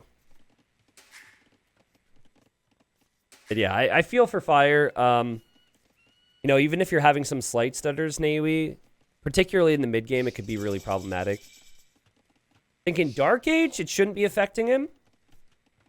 But, you know, he's gonna need to cross his fingers that his ISP starts to improve. All right, so another big thing I talked about with my cast was Slam in the semifinal between Vinchester. I think it was Vinchester Hera. Yeah, that was definitely the one. Is if you TC Stone or Gold, sorry, you do not want to be mining it that much right now because it's all food wood right now because you just got to produce Vils. Food's the big thing you want. You only need 200 gold to go up to the next stage. So what Dark is doing is every new villager that comes out of the TC, he's starting to pull over to a farm. Sure, blame it on your ISP. The Fire sells some stone. Fire clicks up. And Fire now getting horse color right away. And this is a really good build order from Fire. So you get 10% of the farm's food immediately after making it around a full work. And so horse color is completed, which gives you more food on your farms. And now Fire's food count will spike. Now, my concern would be, what do you do to take map control? And I honestly don't think you can go for the scout play for map control when you're up against the Cumans, because doing that delays your vill production. You're on the clock here. You have to have a lot of villagers by the time they make it to Castle Age. So I think he's going to eventually just go for the second town center. Could he be lagging more than usual because we're watching live? No, it doesn't have any effect. Thankfully. But you know what? I'm always surprised by new bugs, so maybe, but no. I think it's just ISP having some problems. I don't know what the internet situation is like in Brazil, but I think I could say definitively it's not always the best internet. So I'm sure it depends on the area like anywhere else. Man, I had my fair share of internet problems over the years as well, right? If you guys have been around for years, I used to have issues with the stream dropping every time something important would happen. Thank you to Comcast for that. If you can avoid getting Comcast internet in the USA, you should definitely do so, regardless of whatever their advertisements say. It was, at least if you're a streamer. At least if you're a streamer, it was a problem. All right, there's the second TC. And Fire. Is this going to be a villager building houses in the back of his base? Because if it is, I love him for that. I don't know why that villager's there. Oh, a full work. Okay. Makes sense. Oh, this is such a big moment in the game. If Dark kills this scout... Okay, you can see Fire's concern. Now, actually, this is smart from Fire. The right play is to save your scout and heal it, and then you can always kill that scout. You do not want to lose your scout. It would be a disaster if you... No. He's trying to... Is he going to try and heal it? Oh. Oh, that's so bad. See, if he saves that scout, he then heals his, and then he easily wins against Dark Scout.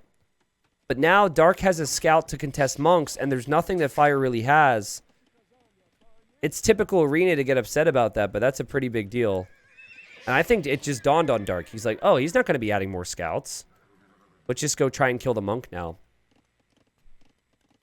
I think what he was trying to do was either heal his scout as he was fighting, or convert the enemy scout there, but he took one too many hits. He locked the gate, too. Like, I don't know if that was... I don't know why he locked the gates, to be honest. You could just not run through the gate. That's a bit weird. His eco is going, I'd say, as perfect as you might want with the polls so far. Only farming around the full works, being on 3 TCs, and having good eco upgrades. But here comes Dark. And Dark will have scouts. And Dark is going to drop a castle on the front. And I remember when Hera did it in the semifinal in Platinum, that he was really casual about his castle position, and I hated it. Drop it directly on his face. The enemy's only booming to catch up with you. You need to drop this directly on Fire's face. Scout Edition's also perfect for map control right now. Fire's hoping it's just one scout, and with 2 monks, he should be okay. Dark will probably think about sending the villagers forward here. He might also go for a 3rd TC. You've got a couple options. Fire could convert this scout, but he might see its full HP and think, oh, he must have more. And so that was actually quite smart from him to just run away. You could see how much effort it takes to catch up to this freaking civilization, man. 55 vills versus 46, and there's a monk. That monk will go down. Now you lock the gate. Now you don't open it. Okay, just dies. Good work there from Dark, but good work from Fire to get one relic at least. KD20. And here come the vills. So this is what I expect. It's all perfect. So perfect from Dark. So he is going to... Well, it's not perfect. Because he might need to buy a bit of stone to drop this castle in a timely manner. Drop it right here, man. Don't drop it far back. Monastery. Interesting. Okay. Well, what I was expecting was the castle. And then I was expecting he would sell all of his wood. He doesn't actually have anything on wood. He might end up selling food, actually, just so he can click up to the Imperial Age. And there's the castle. I would always prefer it to be further forward. How are they ever going to deny it? They're not going to. I would say place it right up against their walls. But I guess there is the risk that the monk could convert villagers or something. And, you see the market from Dark. Dark just needs to maybe sell some stone or really just sell a little bit of food, and he'll be up to Imp.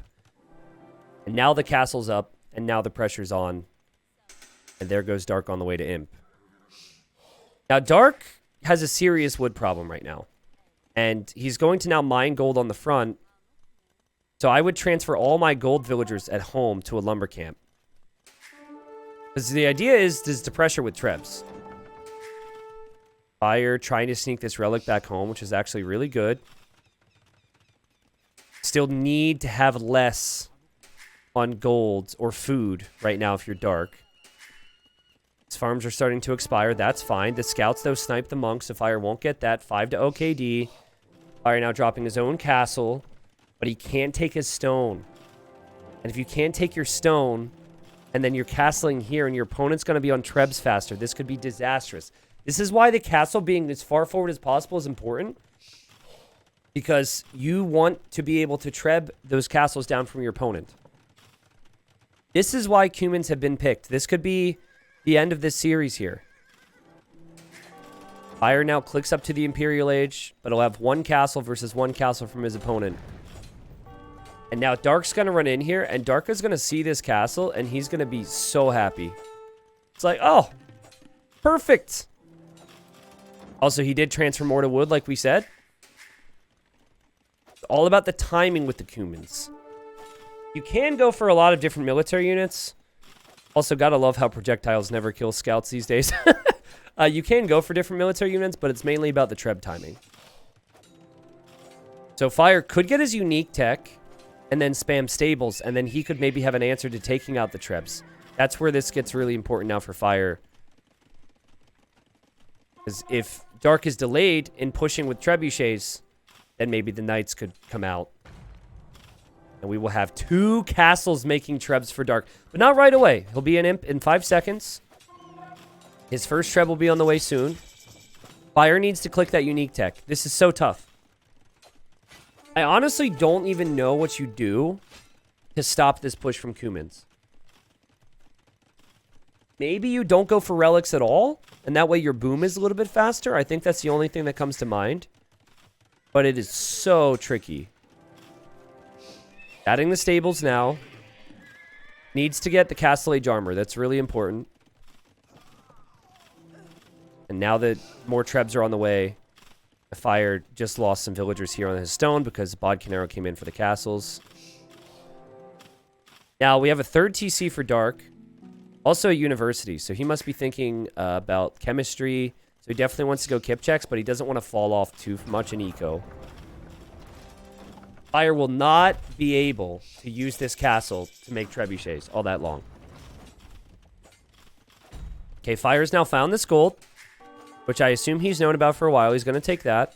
He's dropping another castle. He's starting to make knights. And you can tell Dark realizes that he's going to take out Fire's castle. So he just stopped at 3 trebuchets and is now going to focus on Kip checks. So I think the plan now becomes kip check numbers and getting your eco like really, really good again if you're dark, because he's fallen off a little bit as his farms are expiring. And then if he holds with the kip check numbers, in like 10 minutes time, his eco will be good enough to mix in other things. But he has to know that fire is going to be going for knights. But I actually agree that kip check is the play. I understand the long-term kip checks don't look impressive. But the difference in this game compared to some of the other games is how it's in your face and how it's already done a ton of damage. Fire does not get final armor with his Cavalier. That's another reason why I think kip checks can work better here, because while the units are cheap for fire, they're not fully armored. And the kip check's known for being cheap to mass, but being low on the attack. They attack fast, but they only have 4 base attack as a Castle Age unit, which is so crazy. That's so bad. Oh my god. But he's got 4+3 now, so that's nice. Okay, taking out the production from fire is nice. Slowly creeping in. Sees the next castle, though. Ballistics now on the way. 2 castles could turn into 3 here if you're dark. But maybe you feel like you could get pushed back, so you might want the next castle at home. This is where it gets tricky. If you have the relics, you don't need to all in this now. But I think with where he has the relics and them all being in the middle of the map, he's going to go for it. Now, I think he needs to wall these villagers in. If he's at all worried about this, he needs to wall his villagers in. I think a lot of arena players would also have made like 5 or 6 monks to combine with his force here, just to convert some of these cav. Oh man, Fire thinking about it, but maybe thinking twice because he sees he's got Trebs going after the new castle from Dark. Fire doesn't have a lot of stone in the bank to repair.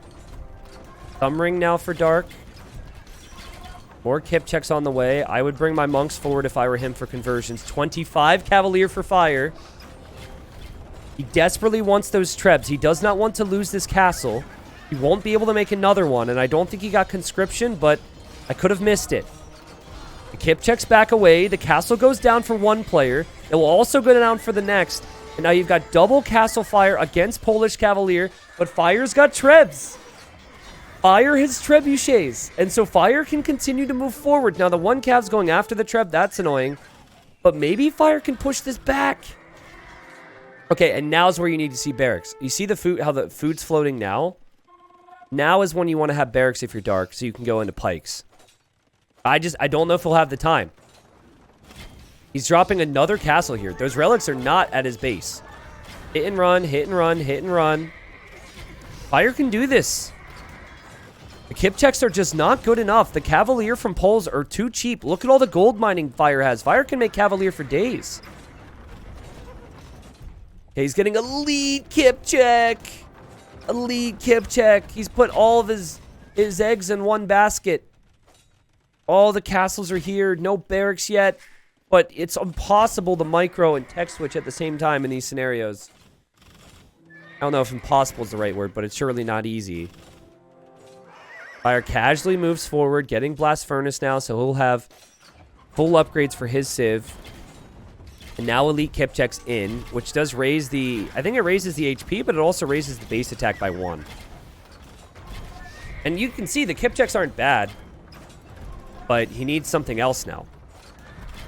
85 villagers for Fire, 105 villagers for Dark, as he'll lose another castle. He correctly assessed the situation and realized he would be housed. So he's placing the houses. He really is going to need more production buildings, though. Kip check's looking stronger now, certainly. They fire so fast, but it's the cost for Fire. Fire's got cheap units, and Fire's pushing back this push. And the pikeman switch isn't in yet. And the score might not tell you that Fire has a chance, but I actually believe he does. It's becoming hard for him to kill those kip checks, but you can't create any more kip checks if you're dark. And it does seem like Elite Kip check was a good move, though, right?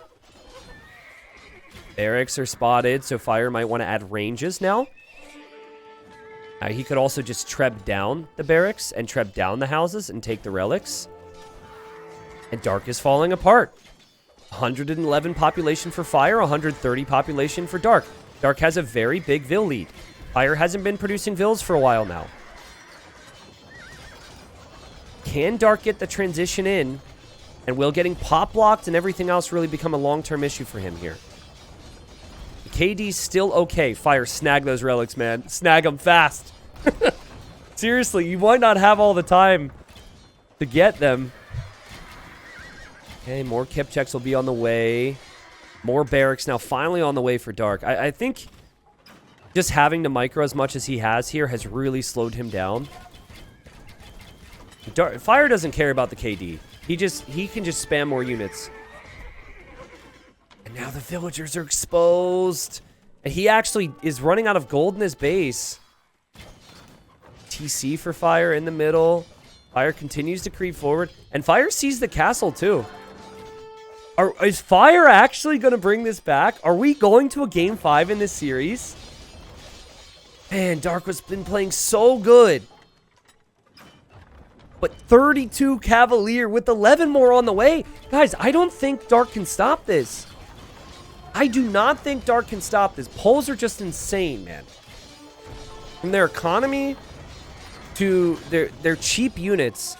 Someone in my chat always hates the Goths. Has been complaining about the Goths for years. Stashvo. And Stashvo has been complaining about the polls too. He's like, this Civ is not balanced. What is this? And I would agree that unique tech is nuts. 40 Cavalier. 10 more on the way. He can get to 100 Cavalier at this rate. And now, the longer the game goes, he's going to be able to snag the relics and have the relics. And Dark is just now making those pikes. I don't know. I do know. Even though Dark has a 30 Vil lead, I don't know if straight Halp can cut it. I think Fire is a couple archer ranges away from being able to deal with this. The gate will go down here. You cannot stonewall if you're Dark, so he's trying to keep his villagers alive, hoping the Kip check Halp play can do it. Beautiful house walls. He's got 10 Kip checks. But you're making a counter unit against a unit that has the stats of an amazing gold unit, but doesn't cost high gold amounts. It's insane what this Civ can do. No other Civ can ever do this.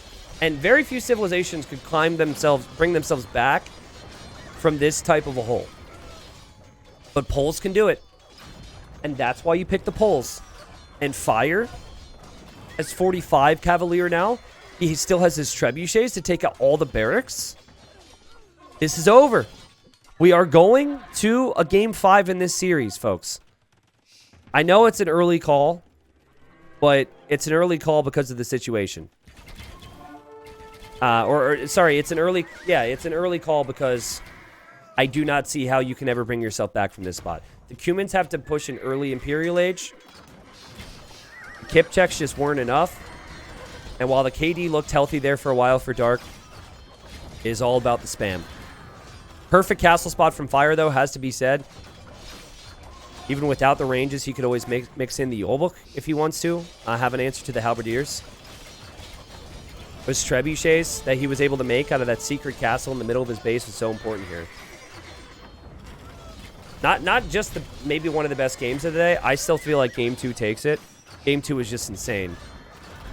Definitely the best comeback of the day, best series of the day as well, and maybe best comeback in a series for Fire, who's apparently had some internet issues. But that hasn't slowed him down here. Now, I think for Dark, when he made that third castle in the middle, he was showing that he was committed to holding the middle all the time. I think maybe that third castle being home, adding the barracks a bit earlier, maybe they could have done it. But it's way more complicated than I think everyone will realize, because a Polish Cavalier, not one shots, wow, that'd be OP. They win a 1v1 against a Halb. So you need to have Halbs with numbers, but you also need to have Kip checks. And you can't even talk about the cost effectiveness of the Halbs against the Poles as much, because again, it's like almost feels like a trash unit to be able to make Cavalier that are this cheap on gold. So he's 60% off on gold is wild. Now, Dark's still trying. He does have the Halb mass up. but he's losing a lot of his buildings now. And Fire is now going to shift into more of a long-term thinking, adding more farming eco. I thought that was a full work, but it's a barracks. And just defending this position, right? Because if he holds this position, then his opponent's completely out of resources. And yeah, never mind. Just take the fight. Just take the fight. Who even cares? Take out the Treb. Take out the Halbs. This Civ is bonkers, man. So here's something that just came to mind. Here's the best way to describe these two Civs. Cumans have some epic eco, and they have epic timing, but they don't really have the best units. Poles have some epic eco, they have epic timing, and they have insane units. They've got everything. They also could go for Arbalest as well with Bracer, Chemistry. The old book is very timely and good against a lot of civilizations that are out there. The Dark, you better be ready, man, because Fire's making you earn it today. We'll be in a game 5 with the scoreline 2-2. We'll be with one game remaining. It is one win that separates one of these amazing players from going into Platinum League for the next season or staying in Gold League. I don't think the Cumans are a bad Civ. I think we've seen enough instances of the timings being there to maybe win games. But it's always so interesting to watch because everything has to go perfect for the Cumans. And Fire, he's got the eco now. At one point, he was 40 vills behind or 30 vills behind. Now he's 20 or so ahead. And Dark just still can't believe it. Like, Dark is still fighting. Still trying to go help Kipcheck. But he's all the way in the back of his base right now. He's got no chance. Fire could just continue doing what he's doing. The Trebs can never be engaged against. And game 5 is going to be fortified clearing, guys. So another arena-style map where Dark will have the Britons and the Spanish. And I'm guessing Fire will most likely play as the... well, he has Portuguese, but I'm guessing most likely it'll be the Turks. Because he actually made a mistake in his draft, and it randomed Portuguese for him because he ran out of time. Whew! T90 15 minutes ago. I don't know how you stop this Cuman push. And I meant it. And now I don't know how you stop this. It's definitely a Civ matchup of extremes. Dang.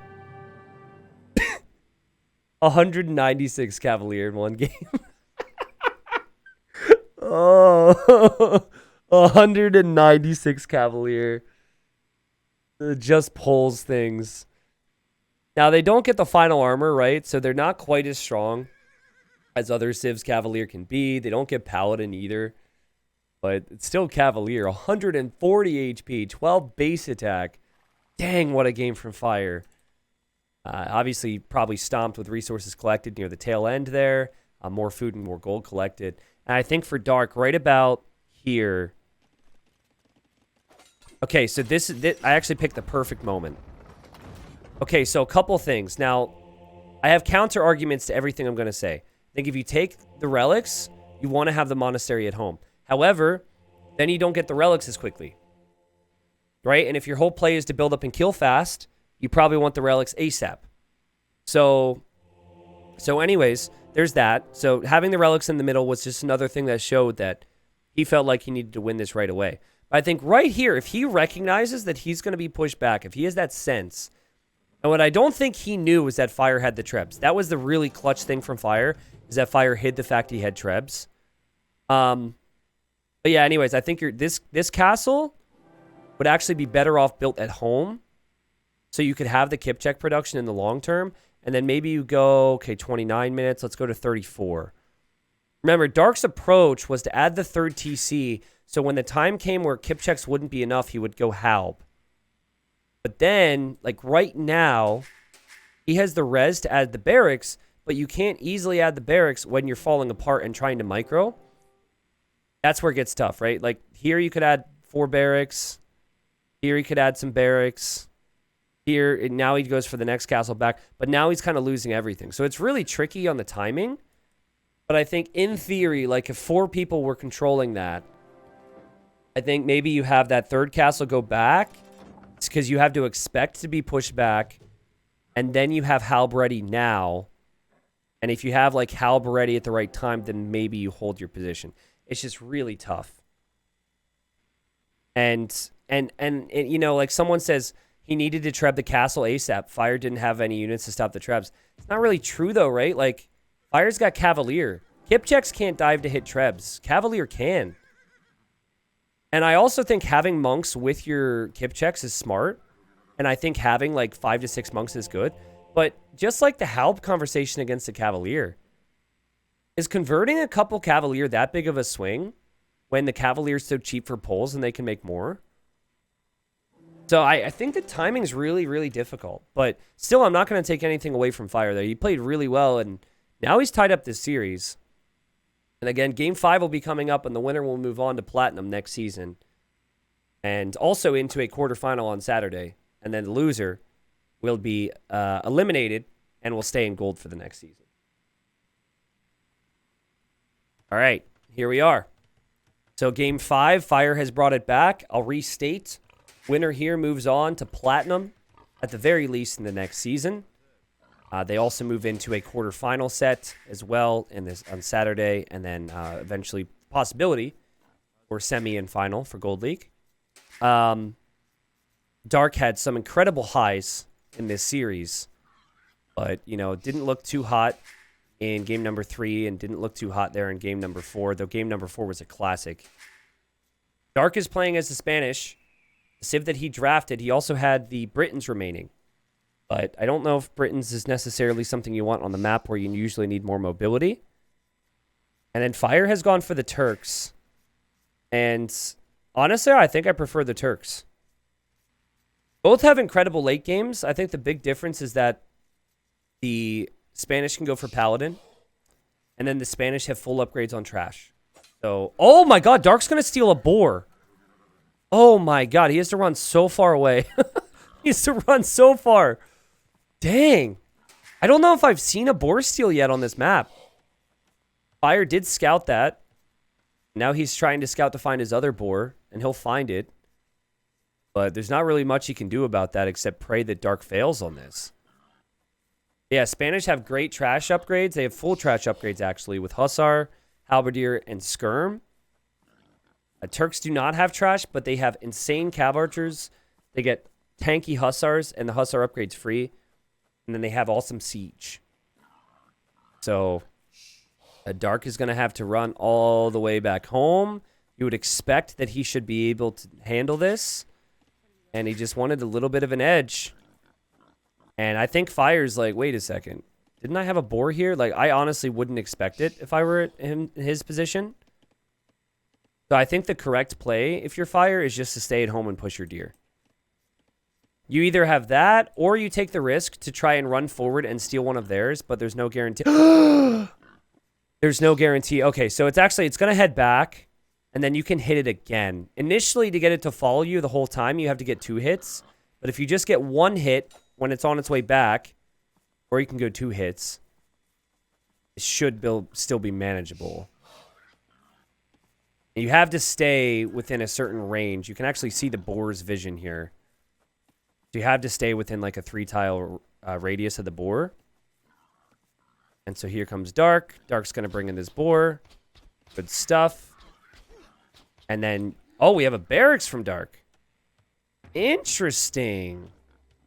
I was wondering why he was just chopping wood there. Well, Fire's already planning on walling. But I wouldn't mind a bit of a drush. We'll see. I do think it was the correct play from Fire, though, to just stay home and push his deer. Your opponent cannot push deer right away if they're stealing the boar, so they've got to do that a bit later on. All right. T90, which Hussar do you think is closest or most comparable to the Magyar Hussar unique unit? None of them. When I think Magyar Hussar, I just think about how strong they are against siege. But I guess if you want a little bit more tankiness, maybe the Turk Hussar or the Tatar Hussar. So right now, this looks like amazing for Fire, right? Like he's walled this up and the pressure is going to come in and he's not going to have any issues. But 2 militia attacking his house is going to be way more annoying than he thinks it is. Just trust me on that. Because Dark Age houses are very weak. And so the meta actually became, if someone walled their base, is just take out their house. With your scout and 2 militia, you can take out a house. if there's no repairs. So that's not too bad. I think also Arena is more suited for Turks, or Fortified Clearing is more suited for Turks because of the style of going light cav. But I don't know if you can go for the light cav play quite as easily here if you're Fire. Who is now going to play safe and wall up this side. And now Dark is moving his militia forward. Now there is a chance if Dark were to click here, let's say, his units would start to path back. See that? See that? Called it. Oh, dude. And Dark probably isn't paying attention to this right now. And this is bad. This is a waste. You've got to get forward. And now he's like, oh, he must be walled. What do I do? Oh, God. Oh, jeez. Oh. Oh, this is so bad.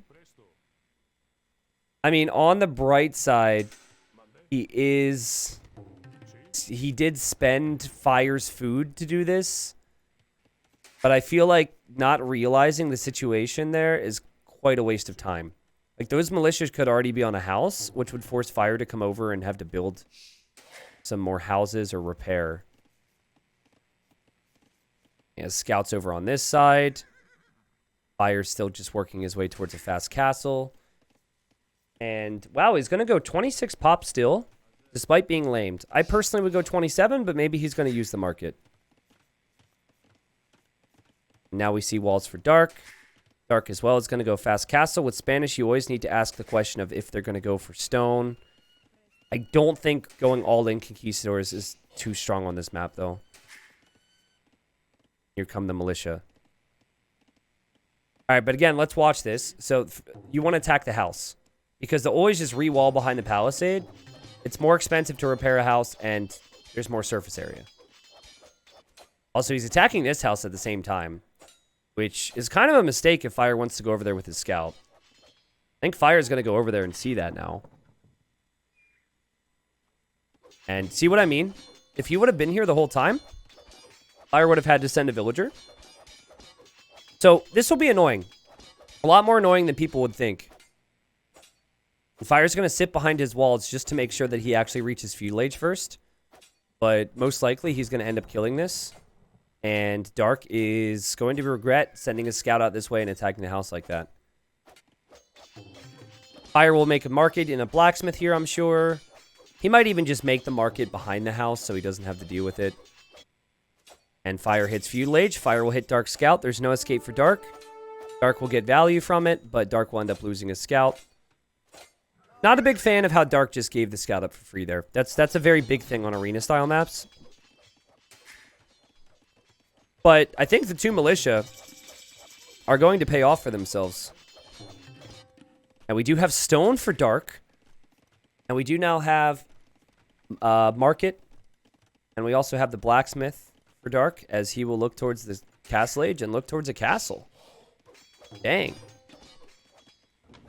I think Dark could have done better walls and secured more gold piles. He could have, but remember he lamed, right? And I also would disagree with walking out this far to wall with palisades. I think that's more of a later on thing. Like, you also don't need this gold right now, right? Like, this gold's going to last you a very long time. So I think the way he walled it is fine. You want to be secured, so if they do attack, you're safe, but you don't want to invest that much walking time. All right, market's been used by both players here. And Fire's actually sold some stone. Oh, and he's going for a stable now. So Fire's really thinking this is going to be a relic war. And I would say some things from both players have been less than ideal, but they can make it happen. The food eco for Dark, ironically, because he stole a boar, not the best. Especially if he wants to make conquistadors. He actually just bought food now, so he can get his eco upgrades before placing farms. These militia are being so annoying, man. Why not militia on a second house? You mean, like, why not split up the militia onto another house? Well, you just want to force repairs, and then that villager can't collect resources. But this is fine. Also, if Fire were to make another house, some people will do that. Then this house goes down, and then they just attack the next house. It's super annoying. And again, it would have been more effective if Dark wouldn't have wasted so much time getting here. But this villager's essentially only been costing Fire resources over the last couple minutes and walking around. So Fire has to now send scouts this way, which will be Lightcap to deal with 2 militia. But he can do that, and he should do that. And we'll see what Dark ends up doing. The way Dark has set up his eco tells me he's not going to boom. He's got a lot on stone. Because sometimes players will go for the second TC before they build the castle. But I think with something like Conquistadors, you need that castle immediately. And there it is. And okay, so now we'll probably see villagers pulled off of stone. Because you don't need to have a lot more stone income. The militia get dealt with. And now Fire will be able to scout the side. Fire could return the favor and attack the palisades and the houses here if he wishes to. And there's a spearman in the middle from Dark. Fire scout looking around to see what his opponent's up to. And he is going to see that there's a castle going up. So I think what you do if you're Fire is you snag as many relics in the middle for now as possible. And then once you realize once you realize how awkward it's going to be because of the Conquistador numbers, then you just take the side relic control. With, using your light cav and harassing there. Now, these are light cavs, so Dark has to react right away. And there he goes. Ooh, I think he's fine. I think the Palisades on, 30 HP by the time he gets there. Let's see if I'm correct on that. Spearman went down, by the way. I think it was actually just deleted. It was at 80 HP. It's the same thing, though. And now, same thing applies, right? You might need to send a Conquistador back to deal with this. So, nice little distractions. Fire with 1 relic in his hands. Needs to come back. Getting the second relic. Monks can convert conks. But the higher that Conquistador number gets, the worse it gets for you. And the light cav should also be able to fight off a Conquistador as well, so. Until it's 3 or 4, then it becomes a bigger problem. What's my second favorite game? Of all time or that I play these days? I really only play one other game these days if I ever game, and it's always MLB The Show. I don't know why, but there's just something about it I really like. I'm also half decent at it, I guess, which helps me. But yeah, usually it's just age for me, right? I will be playing Farm Simulator with my bro, hopefully next week, and we're going to start doing that once a week or once every other week, consistently. And I actually did really enjoy that game, so we might do that. But I'll tell you what, man, I prefer Fire's position. Fire has better economy. He's been on 2 TCs for a while. He's adding the 3rd TC now. He also has 2 relics. Will be 3 at least. And this is why I question Spanish. This is a big boom map. This is not a super aggressive map. And it just takes so long, and you sacrifice so much to get to Conquistadors. It would be pretty crazy if Dark loses this game. I mean, already crazy because he'd lose 3 straight, and it'd be a reverse sweep for Fire. And that monk is going to dodge and die, but the friends are going to join the monk in death. Right? Oh my god, I'd be so tilted. Oh, geez. Okay, he at least got 2 conks in that. Still feel like Fire was a bit unlucky there. Yeah, so in game 2, which I encourage you all to rewatch, Dark shot his own boar with his TC. So he lamed himself, and he won. So if he were to lame Fire and then lose, that would be pretty crazy. 50 villagers versus 42, though. Fire with 3 relics. And again, he could make gates on the sides and move out to the other relics. But these conks now are going to get another free monk kill.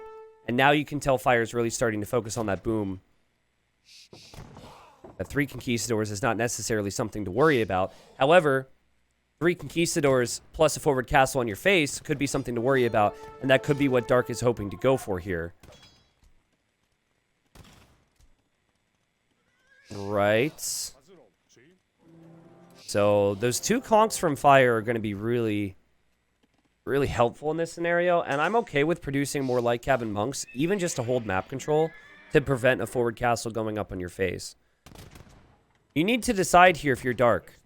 Can you get that castle up comfortably? Because if you try and force it and lose all your villagers, you lose the game. I think if he's been planning with that stone count, he definitely wants to do it. There he goes to kill another monk. Fire dodges with that beautifully. Dark needs to back away. And now if I'm Dark, I'm thinking less and less about going for the castle. But look at that micro. Do you see that? Kept running with the weak conch and used the full H... Well, not full HP, but the stronger conchs as a bit of a buffer there. Idle TC time's pretty high, but there's been a shortage of food, and both players have been spending a lot of food.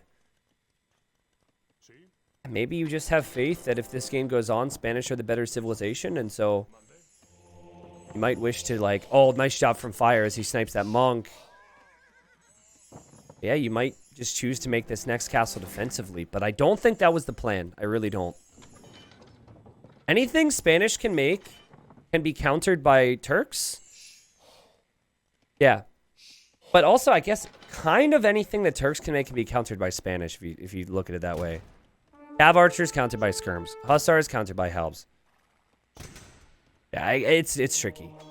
Turks could go Cav Archers against Halbs. I think they go Hussars against Skirms, and I think that combination is very hard to stop. But that conch! He's come home! He's come home! He could snipe the monks! Oh no, the monk's gonna die now. This is very messy. Actually, I think Fire comes out on top after that engagement because he's still stopping the conch number from massing, and he's going to get into the eco here too. Oh, super annoying. Yeah, I think Turks can counter Paladin. Heavy camel, fully upgraded heavy camel, and then 100 HP Cav Archers. Turks can definitely counter Paladin. I think both players should open with... I'm desperately trying to think about what I would open with if I'm Dark specifically. Because I do not know. Like, with Turks, it's easy. You go Cav Archers and you go Hussar, and that's all you do the rest of the game. And then maybe mix in Bomber Cannons. But with Spanish, if you open Skirm, the fast Hussar switch is dangerous. Ah, see, this is the problem, man. Dark will have 2 relics. There's still 3 relics on the other side. And they both have actually done a terrible job at scouting that side. Neither player sees relics over there. I don't think you can open Paladin if you're Spanish. And you don't want to make any more Conquistadors. So I think what you do instead is you open with your own Hussars. And then you kind of assess the situation, see what they're making. It's never going to be bad in the long game to have Hussar. It doesn't get, like, fully countered by what Turks are going to open with, because Turks were almost never going to open Camel unless they know you're going Paladin. Yeah, that's what I would do. Now, maybe I'm underselling the Conquistadors. We actually see a castle in the middle. Maybe Dark doesn't like this matchup at all if the game goes on later, so he wants to push, push, push. If he gets his castle up, he will then secure that stone as well. And the other stone is over here for Fire. Fire doesn't have a castle yet. This is Fire's point of view. Oh, God, Dark, where are you going with your conchs, man? Why did you... Thank God for Spanish builders. Thank God for Spanish builders. Thank God for Spanish builders. The castle will go up. Yeah. Yikes. That was scary. I'd like to see an outpost here from Dark just to see what the opponent's up to. And double siege workshop from Fire. So Turks get chemistry instantly, which affects their Cav Archers with attack, but also gives them access to Bombard Cannon. So this is the perfect approach from Fire. And now Dark is going to see that his opponent's up, and he's going to have no clue what to do. Also, you have a villager here from both players, but there's a Hussar now from Fire. So Fire could use his Hussar to kill all of these villagers and continue to pressure on the outside golds. Fire is playing this perfectly right now. I don't think Fire is the type to really worry about a quick wall here. He's just worried about Mike. Oh, God. Okay, that's not the way to use your Cav Archers. Oh, God. Fire, fire, fire, fire, fire. Oh, my God. I guess maybe he was looking out here. And he is killing Vills. And he is going to raid. But, like, Yikes. Man, the pressure is on right now. But these Cav Archers, while they should be strong, while they should have the numbers, they don't have the numbers that Fire would have wanted. At the same time, Dark's castle is not going to be up, and he won't be able to make any more conquistadors. And he is desperate for gold. Like, he doesn't have many villagers on this gold. His eco balance is not where it needs to be right now. He needs to stone wall that side, and Fire needs to keep sending Hussars there. Turk Cav Archers eventually have 100 HP, but even before then, Cav Archers affected by ballistics. And that's why Conks are good all-in Castle Age. But they can get worse later, because they don't get ballistics, but he was dodging ballistics. And he goes in for the bombard cannons to buy time, and he will snipe both of them, Dark. Dang. And he runs away. Back to his Castle Fire he goes. This could give him some time. I think that was actually worth it, because look at how long it takes Fire to get more bomber cannons out. I really wish he had some other unit. He had the same problem in the previous game. Forward castle drops and he didn't have different units. Like, straight unique unit when your castles are being hit. Straight unique unit with a forward castle. Those are normally not things that work out for you, but he hops out of the castle. And Fire expects it this time, and Dark pays the price. That was a sneaky move from Dark as he tries it again. And here he comes, and Fire doesn't notice it. Oh, no way, Dark. Not again. No way. That was so good. And now he backs away, and that's worth it. That was slick, man. That was really slick. Now, Spanish blacksmith upgrades don't cost gold. And we do have the upgrades coming in now for Dark. But he's going so heavy with eco. 52 farms. And now he's going to add the stables. Also, Dark has outposts on the left side. So he can see that. His outposts on the right side, too. He's still so exposed, but Fire is so focused on pushing back this castle. 26 Cav Archers is not that number that really gets me all excited. You know, you get up to like 40, and then when the map is open, Cav Archer Hussar starts to feel stronger for the Turks. The relic count is 3 to 3. There's still 3 relics on the other side of the map for now. Fire will start to see there's outposts out there and might raid here on the right at any time. But we have herbal medicine. He's healing up. He's healing up the conks. What is it? 4 times the heal rate in castles with that upgrade? Sick. That's so worth it, by the way. It used to be a tech that no one would research. But these days, people are researching it more and more. And he really needs to get as much value from these conks as possible, as it's 155 pop for both. Fire wants to go for it. The Hussar switch isn't in. It was so late. Those stables are so delayed. And he's opted for the farm count instead. And Fire says, I'm sick of this. And so I'm just going to sacrifice whatever I have to keep your conquistadors back. Remember, Fire doesn't have Sipahi yet. But Fire will take the castle out as conscription completes there for Dark. And Dark is starting to lose control over the game. That said, he will have the walls down over here, and with Hussar, he could go for raids. He's getting elite conquistador now. Which is still painful to me, guys. It's so painful to see someone getting elite conquistador when they've got 1 castle. It's just like the previous game. Now there's another castle. You need different units to prop up those unique units, typically. Oh, it's 6 times now? Okay, did it used to be 4 times? I forget. The only person who really researched it in the past was Viper, and then it's genuinely non-meme tech you should always research all the time now. Also, gate. Hussars are going to get through. That will be annoying. But, guys, I don't know if Dark can keep himself alive in the middle. Elite Conk does not add up for me, but he does snipe 2 bombard cannons.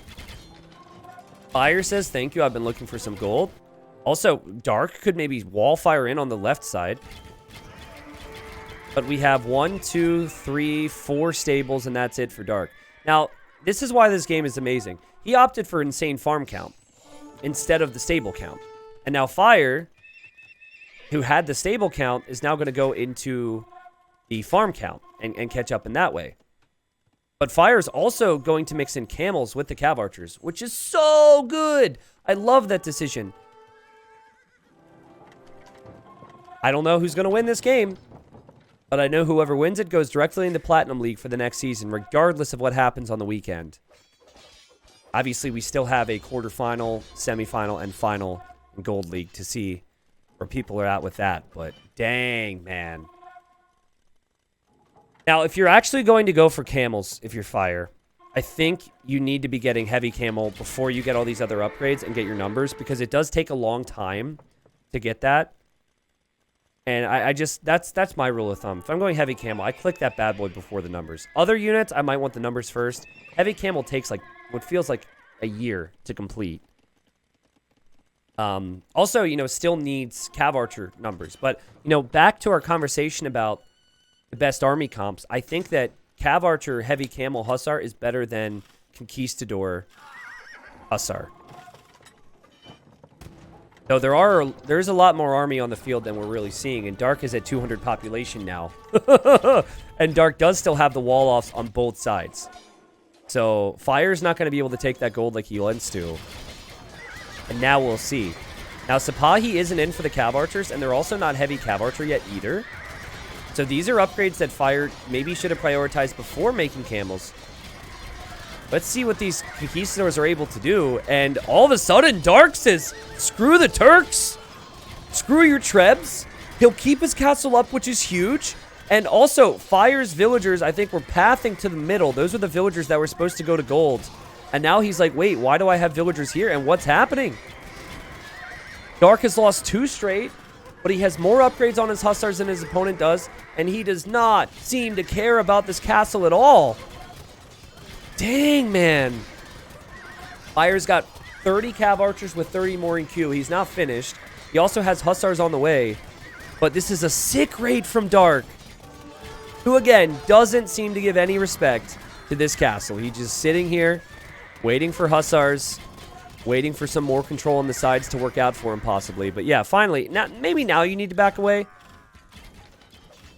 Maybe I'm wrong about Elite Conquistador. The stubbornness has certainly paid off. Dang, man. They're so tanky. So they have 90 HP, which currently is more than the Cav Archer. Their damage output is 18, and they have 6 Pierce Armor. The Cav Archer has 6 Pierce Armor, right? I think? No, it's 5 Pierce Armor. Okay, and the Cav Archer's got...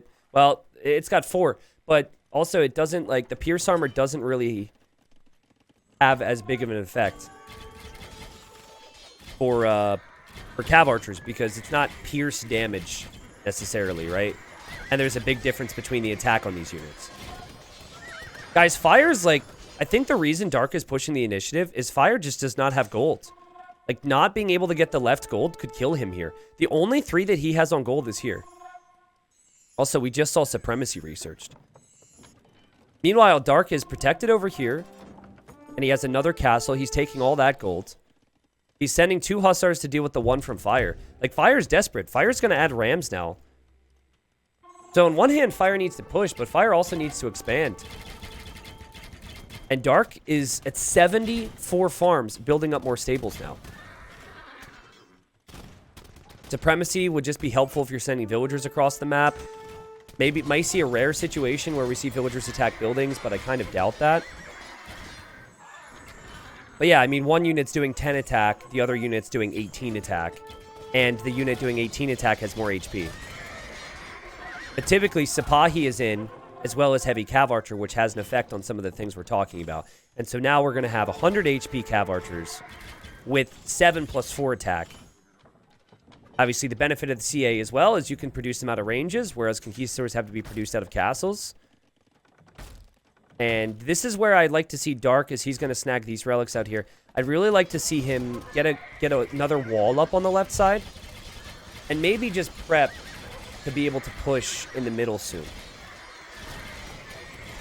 Dives in with those Hussars. We'll lose those Hussars. And suddenly Fire may be feeling like he has a chance. If he can get out here with some villagers to take that stone and gold, he's got a chance.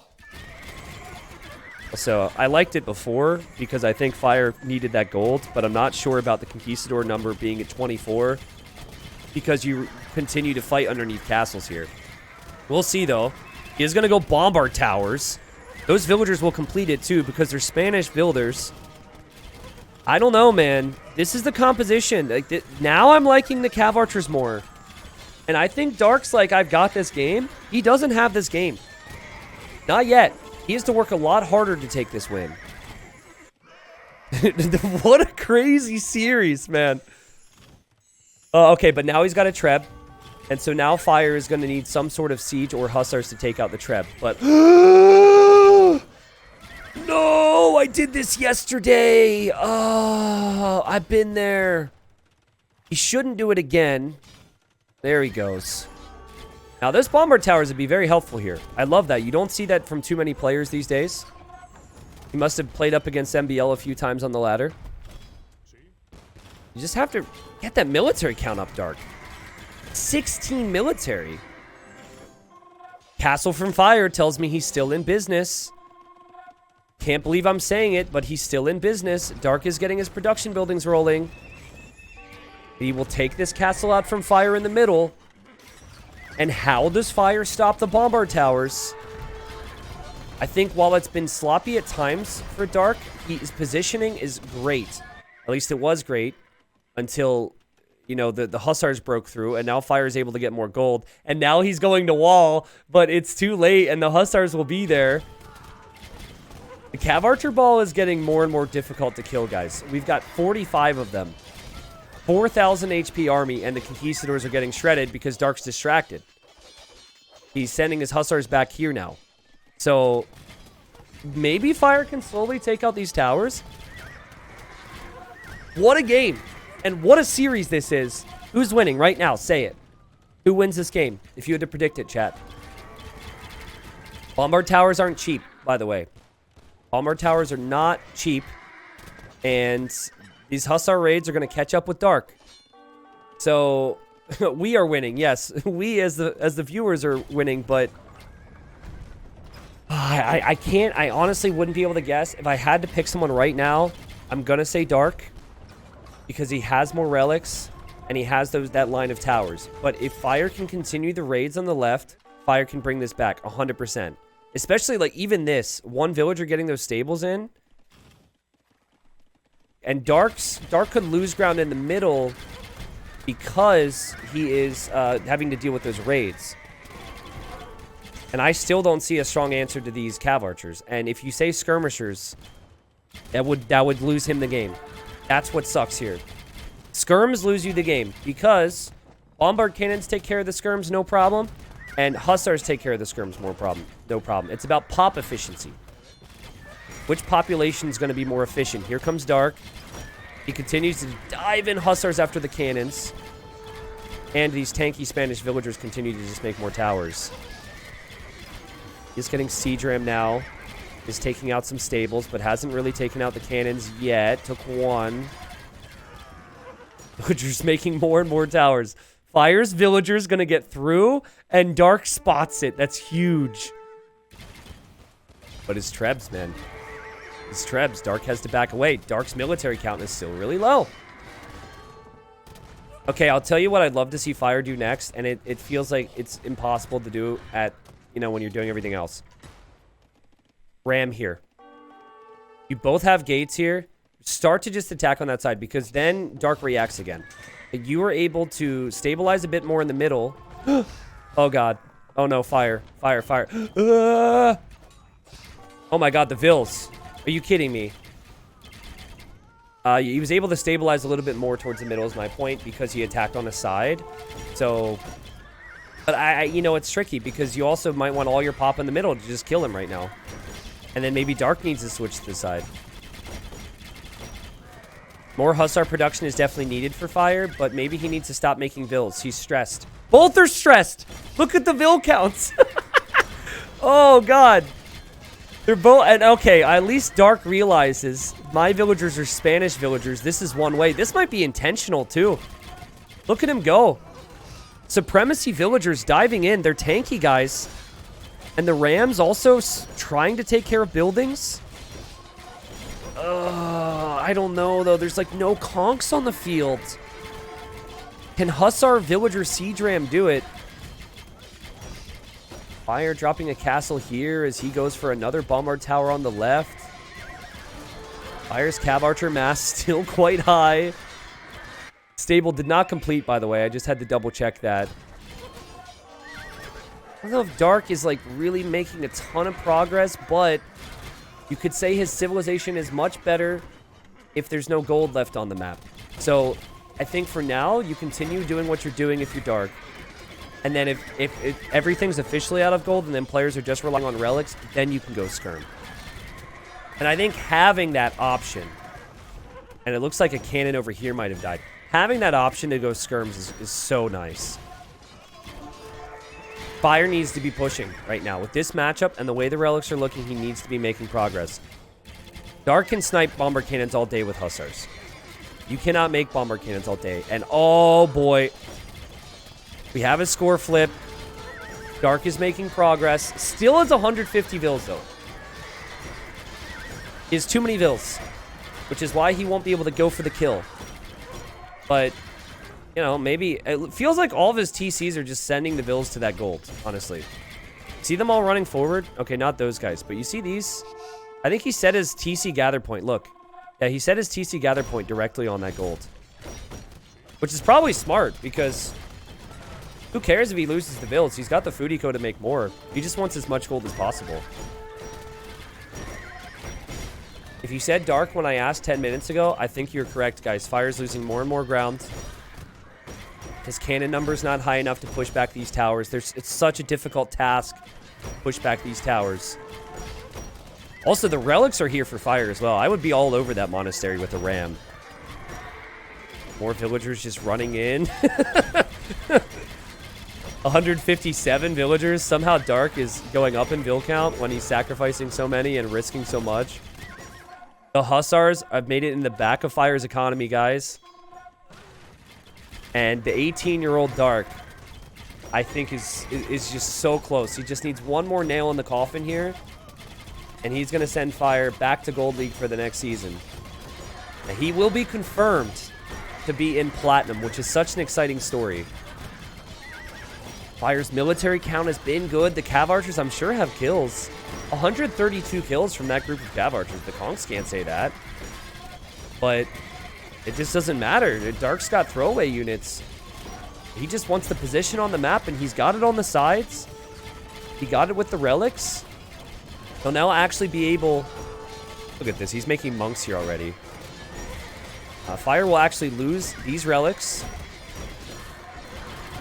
Castle can't be repaired because there's no more stone for Fire. And 143 vills for Dark means that he should be able to fill the rest of his pop with Hussars. Fire has to buy stone. It's still one Treb. Fire's not going away quietly. He snipes the Treb. He can back away. He's still okay. Dark, can we please pay attention to our monks, though?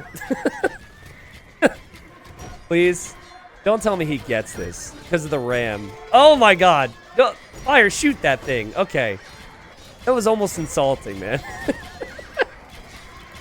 I'd feel downright insulted. I don't know if he has sappers or not, but look at the vills. They'll go in for the Treb. They're really angry because their friends built those towers, and they respect their friends a lot. And they should also go against a castle, honestly. 90 farmers means that you can spam Hussars for days. And now that, you know, like, I feel like you could still just continue to sacrifice villagers. Just so you have more pop space. Just so you can make more Hussars. Fire can't push on the right. He's run out of gold on the left. This is over. I feel really bad for Fire, too, by the way. As Sappers now comes in, so the villagers will actually do insane damage against the buildings. To climb your way back from 2 games down and take it to a game 5 to just lose is got to be depressing for him. And also, I know that in earlier games he had some internet issues that may or may not have been affecting him in here in these games, but I think it still has to be said. Something like Titans League is made for players like Dark. 18 years old, tons of time to play the game, had an amazing year last year, and, you know, he got 3rd place in his group somehow. Fire got 2nd place in his group because Gold League's just been insane. Yeah, this has got to be over. The still Hussars are finding some areas in the back. We actually have villagers taking out this TC right now. Fire has no clue. And Fire calls the GG. He says, GG, good luck next. And again, the big story here is simply the fact that Dark is confirmed, regardless of what happens on Saturday. He is confirmed to be top 8, which means he will be with the big names in Platinum for the next season. But also he beats Fire, right? I had Dark and Running fighting for the first spot in their groups. Didn't happen. I had Fire winning his group. Didn't happen. He got second, which is why he was here, which is why Dark was here, which is why two big names, two talented players faced up against each other here. Dark will also advance to a quarterfinal, semifinal, and final in Gold League, which I'll cover, but this is the big one, right? This is the big series. This is why everyone wanted to watch, is just to see who's going to get that top 8 spot. I'm trying to think. So strategically, did Fire make any mistakes here? Remember, he got lamed. I think his recovery from the lame was nice. I think the light cav play was good. And we'll get Dark in here for an interview. If Dark is down, Robo. If Dark is available, we can do it. I think people would be interested. I think the thing for Fire was he didn't expand to the left side. Like, that's the big thing for me. He didn't have any focus on the sides, and he was the player that had light cav. And, you know, to not have any pressure on this left side and to have that period in time. Remember where Dark was just sitting underneath that castle in early Imperial Age? I think there he started to really fall behind because he didn't have gold. And he really needed to take that gold a little bit earlier. But at the same time, I think that we have to credit Dark because Dark walled it. Dark had it walled. It's not like it was just exposed. So Fire had to actually do work to get it because Dark made a great decision there. Really, really good stuff. Also, wasn't expecting the Spanish player to make more Hussars than the Turk player when Turks get Hussar for free. That's what that food count can do for you. Dark almost lost the game, though, because he was farming like that. Like, he was very late with the stables, but it ended up being the play because then there was like a 30 or 40 farm difference between the two of them at one stage, and he was able to sacrifice enough Hussars. KD was fantastic, but everything else was not so fantastic for Fire. And, all right, so we're going to have, there's the speed for you, apparently. We're going to have Dark come in for an interview. I'm just going to stay on this game as we do the interview because I think it might be a bit more. Actually, no, let's just go back to the scene. I've got to tab over and do some stuff. We'll make this interview quick before we do the next series. All right, well, here I am with the winner of the round of 12 set here in Gold League, but most importantly, a player who will go to Platinum for next season. Dark, how are you feeling right now? Hello, I'm feeling good. Yeah? Are you like jumping up and down good, or are you just like, I expected to win?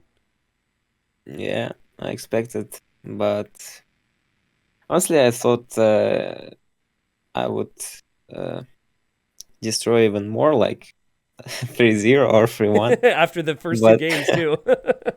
yeah, I was a little bit sad at the end because I didn't want 3-0.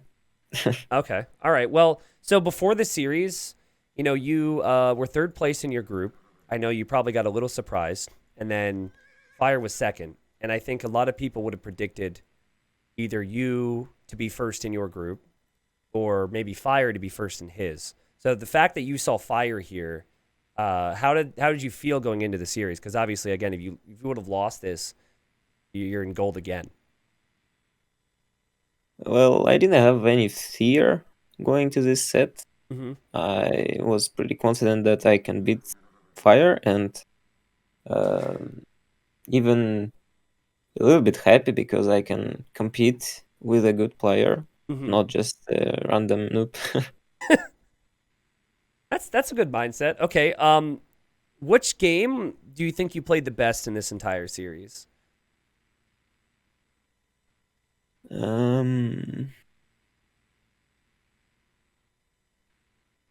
What was the second game? The second game was a cross with Huns and Lithuanians. No, that one I didn't play good at all. Maybe last one. I Maybe the guess last last one. one. Well, I say that because game 2, I thought you were so dead. Like, you shot your boar with your TC. That's probably why you said you didn't play good. But a lot of things went wrong, and then you brought it back there. That's part of my darkness. Your darkness, I see. Did you do any training for this? So, Vinchester, someone you're very close with, was in Mm, Platinum League. And Vinchester, of course, did quite well. Did you talk to Vinch? Did you have anyone that you really prepared with, or were you confident enough on the maps and the settings when you got here because of the group stage? I didn't get too much practice because I'm prioritizing Red Bull Yep, practice right now. sure. And as soon as I saw that in Golden League I won't have a chance to have a seed, I mean, have how does it called A place? qualifier, yeah, for Red Yes. Bull. Yep. So I kinda didn't practice too much, but I played the once against Bhakti. That's all. Ah, so it was like a training set for Spect? Yeah, he just asked me, "Do you want to play?" I said, "Okay, let's go." Oh, nice. That's really cool to see. I mean, I could understood if you didn't necessarily practice a ton because you guys have already played the whole group stage, right? But I'm excited for you. Well, you've already had a very strong year and a half of Age of Empires 2, but do you feel like you still have room to grow and improve? Because we'll find out, I guess, once you're in Platinum next season. Of course, of course. Not only in Platinum, but I really hope that I can make it into the Red Bull. Yeah. Yeah, I think you're on that short list of names where people are going to be trying to train and compete for that. Well, cool. Hey, thanks for stopping by for the interview. Really happy to see it. When I came up with the format, just want players to show what they're about, make a name for yourself, like you said, compete with the very best. And you did that here. I also wish you luck on Saturday when you play in the quarters. All right? Thank you. Yep, you're welcome, Dark. See ya. Bye bye. All right, my friends. Man, what a series. Never like to see someone go down 3-2, but I think Dark deserved it there. I honestly, I wanted to say and talk to him about it in more detail, but I really felt like game 2 was insane. Obviously, shooting his boar with his TC was not good, but if you didn't watch game 2, maybe he just felt like it was easy, so it wasn't good. But I felt he played extraordinarily well in that cross game after one of the worst possible starts that you could have. Up next, however, we have the final set of the round of 12, and this is the last best of 5 to determine who is in the top 8 to be promoted into Platinum for next season. I'm going to spoil here what other names are going to be moving forward for the next season right now before I take a break and set things up to do this series. So if you don't want spoilers, please keep that in mind. But yeah, so what we saw earlier today was we saw Running 3-0 Sobek, and these are going to be the matchups on your screen that end up happening on Saturday and then the potential for Sunday. Running is in the top 8 then. We have Dark, who will be playing against Ito on Saturday, but he's confirmed to be top 8. And then you have Kingston moving on against Vivi or the Fat Dragon, and that's due to the fact that Vivi didn't play his games. And there was an admin win, which is really sad. I wanted to cast that series. But Kingston from Mexico, top 8, which is huge. He'll be up against Draken on Saturday, who's also confirmed through. And then we have the last series. Sebastian Margugo about to start. We'll cast that. The winner of that will be up against Ganji on Saturday. But of this list, I probably would not have predicted some of these names to be here or not be here, right? Like Fire would have predicted to be in the top 8. Maybe Kingston, I would not have had in the top 8, but he's made it in. Ganji, love you, bro. Wouldn't have had him in the top 8 either. He's made it. And we've got two 20-year-olds up next